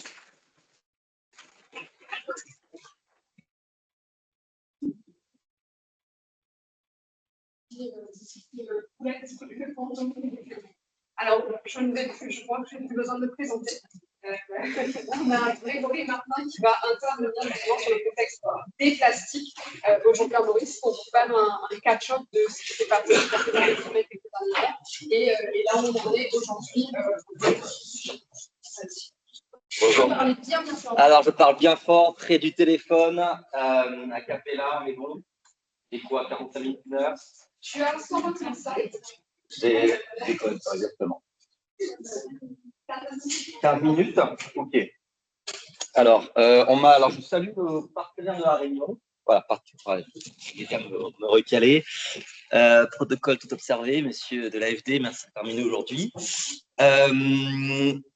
Alors, on m'a demandé de faire un point sur la situation des plastiques, mais on a vraiment la chance d'avoir parmi nous le ministère de l'Environnement, et je salue Daisy parmi nous. Pourquoi c'est capital? C'est parce que Daisy, que j'espère que je vais être d'accord de pouvoir intervenir à certains moments, parce qu'on a la chance d'avoir un ministère de l'Environnement, un département dédié uniquement au plastique et qui travaille au quotidien sur ce sujet. Donc ça, je peux dire à quel point ce sujet est suivi au sein du secteur public. Allez, on y va. C'est parti. En fait, normalement, on voulait vous partager la situation du PET. Ça va être ultra compliqué de se pencher, c'est pas grave. T'inquiète pas, on m'entend bien. Le PET, vous connaissez le PET, la bouteille en plastique ici qui est très connue.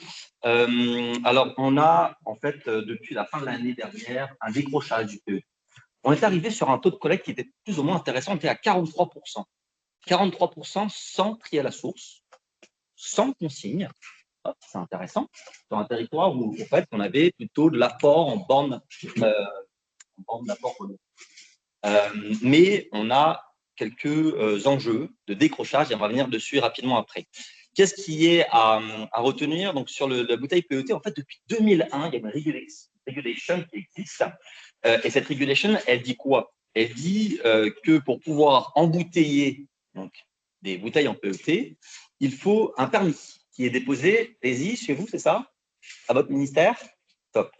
Et donc, dans ce permis, il est demandé, peut-être que vous pouvez le dire. Allez-y tout haut, ne vous inquiétez pas, je vais répéter. Et c'est une distinction. Oui. C'est que pour les beverages. Et de l'eau, ça ne s'appelle pas dans ces beverages. D'accord. Donc, c'est uniquement. D'accord. Selon la loi, c'est uniquement les boissons non. OK. Gazeuses, effectivement. Merci. Et le thé rentre dedans ou pas? OK. Merci. D'accord.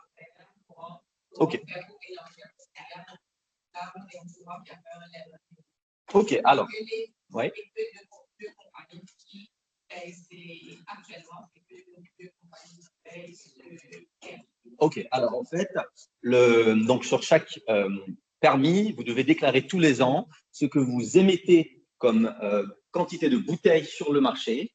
Et surtout, en fait, ce qui est intéressant, c'est ce qu'on appelle un peu la prémisse de l'arrêt. Parce qu'il il y a une écotaxe, mais surtout, ce qui est demandé, c'est en plus de cela, c'est de contribuer à un organisme ou de mettre en place soi-même un mécanisme de captation, de collecte des bouteilles plastiques PET. Donc ça, c'est dans la regulation depuis 2001. Next slide, s'il vous plaît.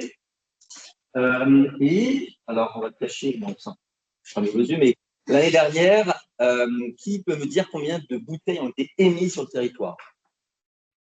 C'est devant vous. 168 millions de bouteilles. Et si je comprends bien, Daisy, 168 millions de bouteilles pour 2025, ça ne comprend pas les bouteilles d'eau ni les bouteilles de thé glacées. C'est ça? Je comprends? Ok.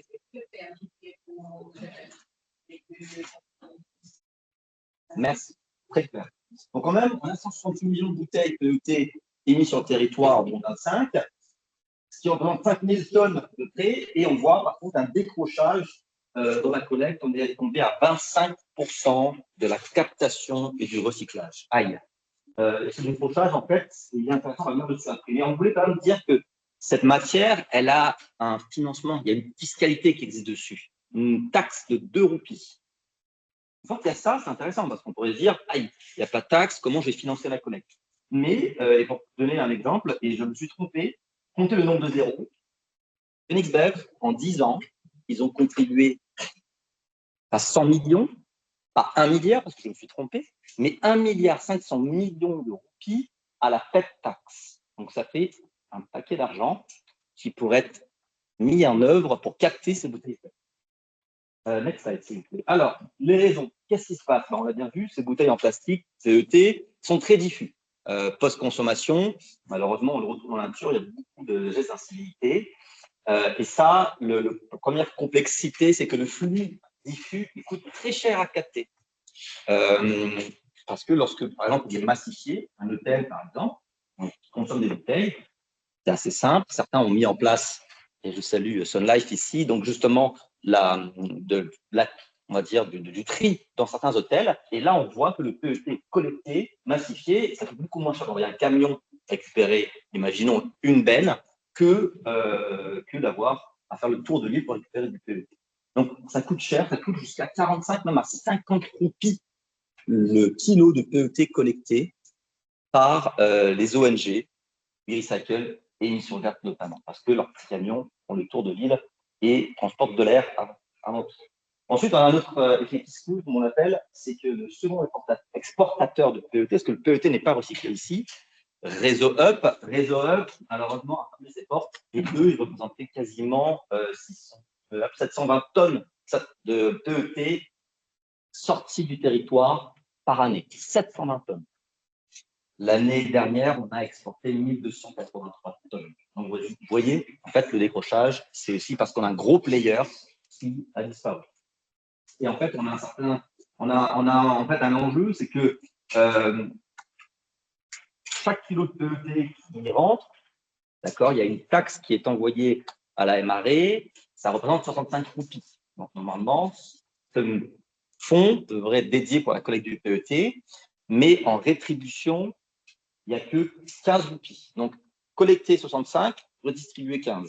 Donc, on a voilà, un gap qui, malheureusement, a un enjeu parce qu'au final, c'était peut-être bon il y a 5-6 ans, ça servait à financer l'ensemble de la filière. Mais aujourd'hui, inflation, crise, coût de la vie qui monte, ce n'est plus possible. Et c'est pour ça qu'en restant à 15 roupies le kilo, ça ne finance pas toute la filière. Donc, je voudrais peut-être revoir un petit peu justement cette réflexion. Et ensuite, on a besoin de travailler sur du level playing field, que tout le monde soit autour de la table et pas non que 2 gros embouteilleurs. Il faudrait que la plupart, la totalité des émetteurs de PET soient. Et on aimerait bien voir le faire, l'édition de la SWMD qui n'est pas là, mais qu'on salue. Et on sait que des collègues des différents départements. Next slide, je vais accélérer. Les solutions, c'est rétribution de la taxe, tout simplement, s'assurer que la taxe collectée soit bien rétribuée pour une grande majorité à la filière. Ensuite, mise en place d'une REP. On a bien vu, la REP, c'est la solution. Il y a tout ce qu'il faut. Laisser le privé s'organiser. Bien sûr, mesdames et messieurs du secteur public, encadrer, imposer des cadences, mais le privé saura faire. Faisons leur confiance sur un secteur privé assez agile à Maurice. Et puis surtout, déployer le trait là-dessus. Voilà. On peut lancer next slide, s'il vous plaît. On jump maintenant sur les sacs en plastique, et ça, c'est plutôt aussi pour partager à nos partenaires de la Réunion la compréhension. Maurice s'est véritablement engagé contre les plastiques à usage unique inutiles. Attention, on ne se bat pas contre le plastique, on se bat surtout sur les usages. Alors, les premières régulations, notamment sur les sacs en plastique, 2004, renforcement en 2015 avec une interdiction, et puis un nouveau renforcement en 2020. Et donc là, concrètement, il n'y a plus de sacs en plastique à Maurice, enfin, entre guillemets, traditionnellement issus du fossile, non biodégradables. Et je vais permettre de questionner nos amis Caïtropiques sur la biodégradabilité après. Next slide, s'il vous plaît.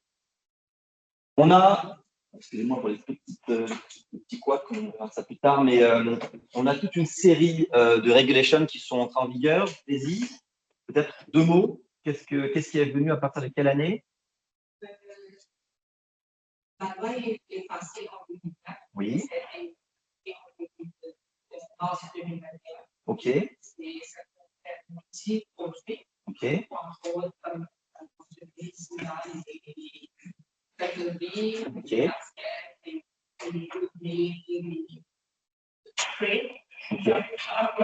Les plateaux. D'accord. Et les conteneurs. Donc ça, ce sont des objets bannis, c'est ça? D'accord. Et il y a eu des soucis avec les emballages qui ont des usines. Ça, c'était banni pour nous. Et au niveau des footballs, ça a été facile à remplacer. Maintenant, on ne les voit plus. Et il y a eu des soucis au fil des années pour avoir des alternatives appropriées pour les emballages des produits qui sont des usines. OK. Par exemple, les yaourts, les aspects, et ça, il y a eu des moratoires. On a eu 3 moratoires depuis 2021 jusqu'à présent. Et comme a mentionné Samuel, récemment, en 2025, on a revu avec le comité, on a revu toute la manière militaire et on a vu que le moratoire n'est pas la solution. Parce qu'on n'a pas de visibilité sur quand on va pouvoir avoir les organisations appointées pour certains types de produits qui sont français. C'est certaines catégories, mais pour d'autres, ça a déjà été banni. Là où on a des solutions. Et pour ces types de produits qui sont emballés dans des cups, doublés, dans des plateaux, et dans les plateaux, c'est que pour le vent. C'est modified packaging, c'est que certains types d'emballage, mais pas tous les plateaux. Si un plateau et un petit dessus, ça n'est pas. Par contre, ce qui est les plateaux qui sont utilisés pour vent, ça toujours, c'est exempté à partir de 2002. On a changé la plupart des exemptions. Et là, on travaille actuellement avec un permis, un système de permis. Il y aura les importateurs, les manufacturiers, ils doivent avoir un permis pour pouvoir pratiquer et laisser un côté, mais ça va être OK, je vais. Parce que moi, c'est difficile aussi de comprendre tous ces sujets. Vous voyez comme quoi les plastiques, c'est compliqué. Et ça, j'ai bien appris avec Caïtropiques, l'OXO, le PLA, le biodégradable, etc. Je vais clarifier un petit peu, next slide, s'il vous plaît. Donc, vous avez compris qu'il y a une série d'objets, d'emballages qui sont interdits sur des plastiques traditionnels. Quand je dis traditionnel, c'est fossil fuel, non biodégradables. Donc, ça, c'est depuis 2021. Il y a eu une nouvelle série d'objets d'emballage qui devaient rentrer en vigueur, mais qui est compliquée, on l'a bien vu, donc sur les pots et les bols en plastique, mais aussi les barquettes, qu'on appelle à la Réunion. Et ce sont des emballages utilisés pour les yaourts, les glaces, les margarines, les desserts, le cas. Donc ça, on a un moratoire sur ces objets jusqu'en 2027, entre guillemets. Pour le moment, la régulation, il dit, c'est qu'il y a un moratoire jusqu'en 2027 pour ces produits. C'est-à-dire que vous pouvez continuer à importer ce type de packaging, d'accord, pour ces condiments, pour ces utilisations précises. Mais pour cela, il faut demander l'autorisation au ministère de l'Environnement. Next slide, s'il vous plaît. Et ça veut dire, fournir des informations sur l'entreprise, sur le type d'emballage, le fournisseur d'emballage, également l'utilisation, indiquer le nombre de packaging émis sur le territoire. Et ça, c'est intéressant. Parce qu'on s'est rendu compte l'année dernière, pendant cette préparation de la roadmap plastique, on va venir un peu dessus, c'est qu'on ne savait pas ce qui est rentré sur le territoire. Quels sont les tonnages, quels sont les polymères. On a des grandes lignes, mais on n'a pas les chiffres. Le PET, on a vu. On va dire combien de bouteilles sont rentrées. La MRE est l'un des organismes les plus efficaces, mais aussi pour la taxe, mais aussi pour la surtaxe. Donc, on ne pourrait pas avoir des chiffres concrets sur tous les polymères. Donc, ça, c'est bien. Next slide. Donc, par contre, il n'y a pas d'exemption, si je comprends bien, pour tout ce qui est plastic cup concernant les confitures et les beurrettes sont là, etc. Les plastic balls pour tout ce qui est les dragées, les marshmallows, les condiments. Les pickles, les cornichons, et tout ce qui est donc les plateaux, vous avez déjà vu ces plateaux de viande, etc. Pour tout ce qui est fast fish, salted fish, parce qu'il est estimé que les alternatives biodégradables existent. C'est bien ça, Daisy? Donc, c'est-à-dire qu'en gros, moi, je suis un petit producteur qui mettait mes cornichons dans des bocs en plastique. Je ne veux plus le faire. Ok, c'est clair. C'est clair? Mon Dieu. Next slide. Pardon? Alors, justement, le ministère fait un travail minutieux de terrain. Ils sont partis visiter les producteurs locaux d'alternatives, voir les importateurs d'alternatives. Nous aussi, hier, on était en train de visiter un producteur local d'alternatives. Donc, il y a des alternatives. Maurice est très âgé. C'est très intéressant de voir l'émergence de toute cette industrie d'alternatives du territoire. Et donc, il y a un panier papier, des coquilles. Next slide. Des alternatives, et vous le voyez avec des petits guillemets biodégradables. C'est très compliqué la biodégradabilité. Et en fait, avec donc, du PLA, de l'oxo biodégradable, et vous allez me dire, il manque quelque chose. C'est vrai que par contre, il y a quelque chose qui sort un peu du scope, et ça, je me tourne vers le PIM. Peut-être que parfois aussi, certains plastiques type HDP ou PP, mais réutilisables, pourraient être considérés. Ça, je ne sais pas si on a pris ça en considération. Ça, à discuter. Next slide, s'il vous plaît. Et donc, le ministère, donc, par contre, sur les biodégradables, les compostables, autorise l'importation, mais c'est contrôlé. Très contrôlé, hein, on est d'accord. Ça veut dire que là, quand vous apportez ce sac-là, il faut, si je ne me trompe pas, un certificat de conformité du fournisseur. Il faut envoyer des échantillons pour qu'ils soient testés dans le laboratoire du ministère de l'Environnement. Et il faut bien sûr une test là-dedans. C'est ça, Daisy? Donc, chaque importateur vous envoie toujours pour la première importation.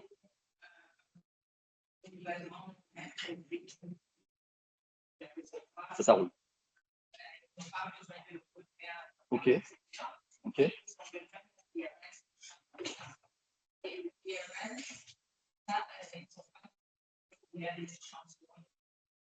Mais quand ça arrive, on va aller prendre des échantillons. Parce que des fois, quand on les clearance, c'est des échantillons qui font. Là, qui arrive, et puis dans le conteneur, il y a des autres produits. Alors, c'est contrôlé à l'avant et. Donc, il y a un contrôle sincère du ministère. Donc, on voit même qu'il y a eu récemment un affinage donc avec le besoin de s'assurer que le mot biodégradable et compostable, il peut être mis sur les emballages, mais il doit passer par le MSD, que tout ça aussi, c'est suivi par certaines normes, des normes qui ont été rajoutées récemment. Voilà, Virginie fronçait les sourcils, donc ça veut dire que là, on va pouvoir vérifier. Mais la vraie question, tout ça, peut-être que là-dessus, je vais vous passer la parole à Virginie. Rappelez-nous un petit peu la biodégradation. On est sur les hockey compost, les hockey biodégradables en marine, hommes. C'est quoi Qu'est-ce qu'il faut véritablement, nous, en tant que consommateurs, en tant qu'importateurs, c'est quoi la solution pour notre territoire insulaire tropical? Ça dépend du produit et ça dépend aussi de où est-ce que le produit va finir. C'est-à-dire que si par exemple un sac en plastique comme celui-là, on peut imaginer qu'on met les légumes dedans, on l'amène à la maison. On peut imaginer qu'une fois qu'on prépare le repas, on met les épluchures dedans. On peut imaginer que ce plastique-là, il faut qu'il soit OK homme, parce qu'on va à la maison en disposer dans son compost domestique. Donc si celui-là, il est OK homme, et j'espère qu'il est, il va favoriser en fait le recoupement de matière organique, il va favoriser son retour en matière organique dans le compost. Ça, c'est une bonne utilisation. Si par exemple, il avait été OK marine, ça aurait été intéressant, mais ça n'aurait pas été forcément en accord avec l'usage qu'on va en avoir. C'est-à-dire que celui-là, s'il avait été OK marine, il ne se serait peut-être pas développé dans le compost. Il faut voir les sols, etc. Et s'il avait été, par exemple, OK compost industriel, dans un compost à la maison, on peut penser que c'est la même chose, mais c'est juste pas, ça ne se serait pas décomposé. Je rajoute un peu de complexité à l'équation. On n'a pas de tri à la source, on n'a pas de composteur industriel. Donc, il ne faut pas importer des produits qui sont industriellement parce que pas moi qui le dis. Et je reste indépendant. Merci pour cet éclairage. Virginie, je t'en prie. Il y a énormément de normes qui existent. Franchement, ça des notes, il faut aller les voir et les pratiquer parce que des fois, il y a des conditions qui ne sont pas finalement représentatives de la société grave, exactement. Donc là, c'est plutôt en jugement, finalement, par le et c'est surtout qu'il ne faut pas s'asseoir en disant j'ai une mention compostable ou dégradable. Du coup, ce n'est pas grave si ça s'agit d'un environnement. Ça, c'est vraiment une première chose. Quoi, pour dire que même si la biodégradable est compostable, ça doit aller dans une filière. Ce n'est pas pour l'expérimenter, de se dire. Et je comprends l'idée de se dire oui, mais ça sera moins méchant, ça sera plus un plastique standard. Non, en fait, parce que c'est la porte ouverte, ça veut dire ça va arrêter là, et ce n'est pas les bonnes conditions. Un plastique sur un trottoir biodégradable, il n'y a pas de micro-organismes pour les dégrader. Donc, OK, l'eau peut un peu agir, le frais peut un peu agir, mais l'idée, c'est qu'on ne le voit plus, qui n'est pas là, en fait. Hein. Donc, l'idée, c'est l'assimilation. Sinon, c'est juste de la pollution microplastique. Excellent. Un jour, on pourra faire un échange avec la division plastique. Je pense que j'avais beaucoup aimé échanger. Merci. Prochain slide, s'il vous plaît, si vous avez encore. Ah, bah oui, 2 minutes. En 2 minutes. Maurice s'engage. On n'est pas tout seul. On a cette division plastique. On a une roadmap qui a été préparée avec une série d'actions qui va être passée en conseil des ministres bientôt. Ça a été toute une année d'engagement très fort avec le secteur privé, mais surtout, en fait, on a aussi l'appui des partenaires internationaux. On a Expo de la COI avec l'AFD, donc il y a un programme régional et on se rappelle de la tenue de Plastic Odyssey l'année dernière. Ça engage le territoire. On a surtout un gros programme qui démarre en ce moment, à la place, s'il vous plaît, qui est le LIFCN et qui là, ça va, le scope il est très simple, c'est dévier de l'enfouissement 4000 tonnes et revaloriser le maximum possible. Avec cet axe, c'est simple, les flux. D'où viennent les flux? C'est quoi les flux de déchets plastiques en industrie, en secteur agricole, mais aussi au niveau des marchés? Donc, il y a toute une étude de caractérisation qui est en cours en ce moment. Quels sont les acteurs collectés? On arrête d'avoir les petits camions qui font le tour de l'île à moitié vide, mais bien s'assurer qu'ils soient concentrés sur des régions précises, envoyer des gros camions pour venir récupérer là où il y a plus de flux, massifier dans des hubs, donc c'est-à-dire les compacter et les broyer, qui puissent structurer toute la filière Plastic Network. Donc, un réseau de captation, de transformation. On parle des petits collecteurs qui sont dans des conditions un peu indignes parfois sur les centres de transfert, mais aussi dans la nature. Les équiper autant les petits collecteurs, mais aussi les opérateurs économiques qui ont besoin d'un broyeur, d'un compacteur pour massifier, s'assurer que tout le flux soit bien maximisé en termes de logistiquement, et puis après, voilà, transformer et coordonner. Next slide, s'il vous plaît. Et ça me permet de saluer un de nos partenaires qui est parmi nous, M. Corson, parce qu'on a créé une coalition avec des acteurs du territoire, en commençant par qui le champion sur les plastiques durs, les plastiques mous, c'est BKD. Oui, Recycle, donc vous voyez, là, on va chercher en plus une ONG sur une gouvernance complètement différente. Ce n'est pas que du privé, on va chercher une ONG qui va nous aider aussi à capter, parce qu'eux, ils ont la sensibilisation, ils ont aussi les camions, Plastic Odyssey que vous connaissez aujourd'hui, partenaire important sur les micro-usines, et Motopia qui ne présente plus. Nous, on frappe sur la coordination. Next slide, s'il vous plaît.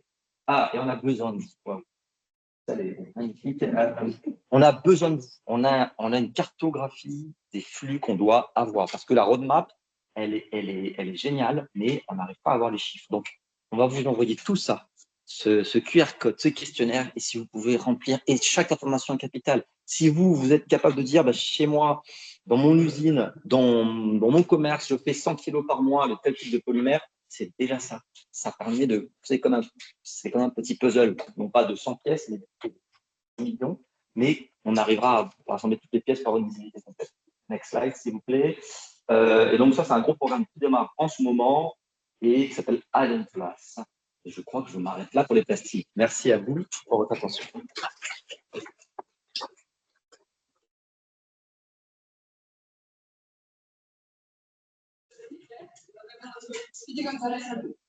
Alors, juste pour rappeler aussi au niveau de l'AMM, on a nous aussi un agenda justement d'accompagnement de l'économie circulaire, soit un projet qui est en collaboration avec l'État et qui est aussi soutenu par la MCD. Donc, on a notamment cet après-midi un atelier de maillage. Ce ne sont pas des ateliers où c'est des câlins, ce sont des ateliers où on tisse les mailles d'un écosystème. Donc, on a justement plein d'agenda sur cette année, sur des ateliers de maillage au niveau des industriels qui ont besoin de monter en compétences ou juste de se rassembler pour voir quels sont les besoins communs pour après trouver des solutions ensemble. On a des ateliers pour la montée en compétences des exutoires aussi, qui justement, eux, doivent se préparer à pouvoir se solidifier et se consolider au niveau de l'écosystème qui va grandir. Et justement, des ateliers au fur et à mesure et des visites terrain. On va dans les entreprises pour pouvoir venir auditer les flux de déchets et mieux comprendre en fait les projets, les produits qui sortent et les ressources qui sortent des industries qui peuvent justement être remis dans une économie circulaire et réutilisées soit par d'autres entreprises, soit par des recycleurs. Donc, il y a des choses qui se passent. On a bien vu aujourd'hui. Donc l'idée, c'est, même si Michael Impaya nous a parlé d'un petit moment de démoralisation, c'est vrai, mais il y a des choses qui avancent et tout est aligné aujourd'hui pour qu'on réussisse.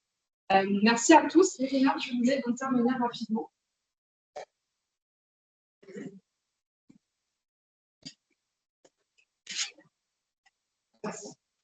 Irina, bonjour tout le monde, je suis Irina de Business Mauritius.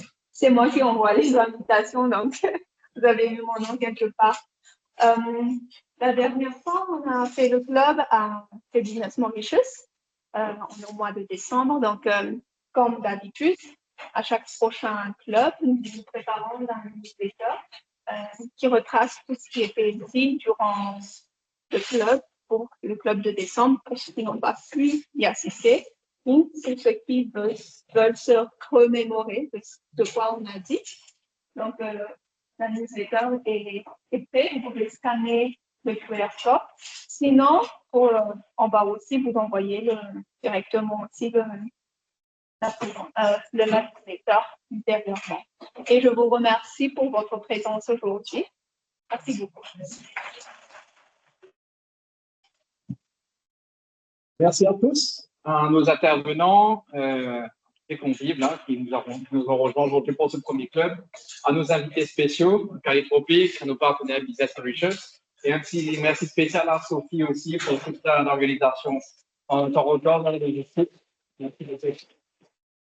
Je vous dis à la prochaine fois, on vous communiquera comme d'habitude les supports, les prochaines dates de rencontres et surtout les grands sujets qui vous concernent tous. Merci, à bientôt. Bon appétit.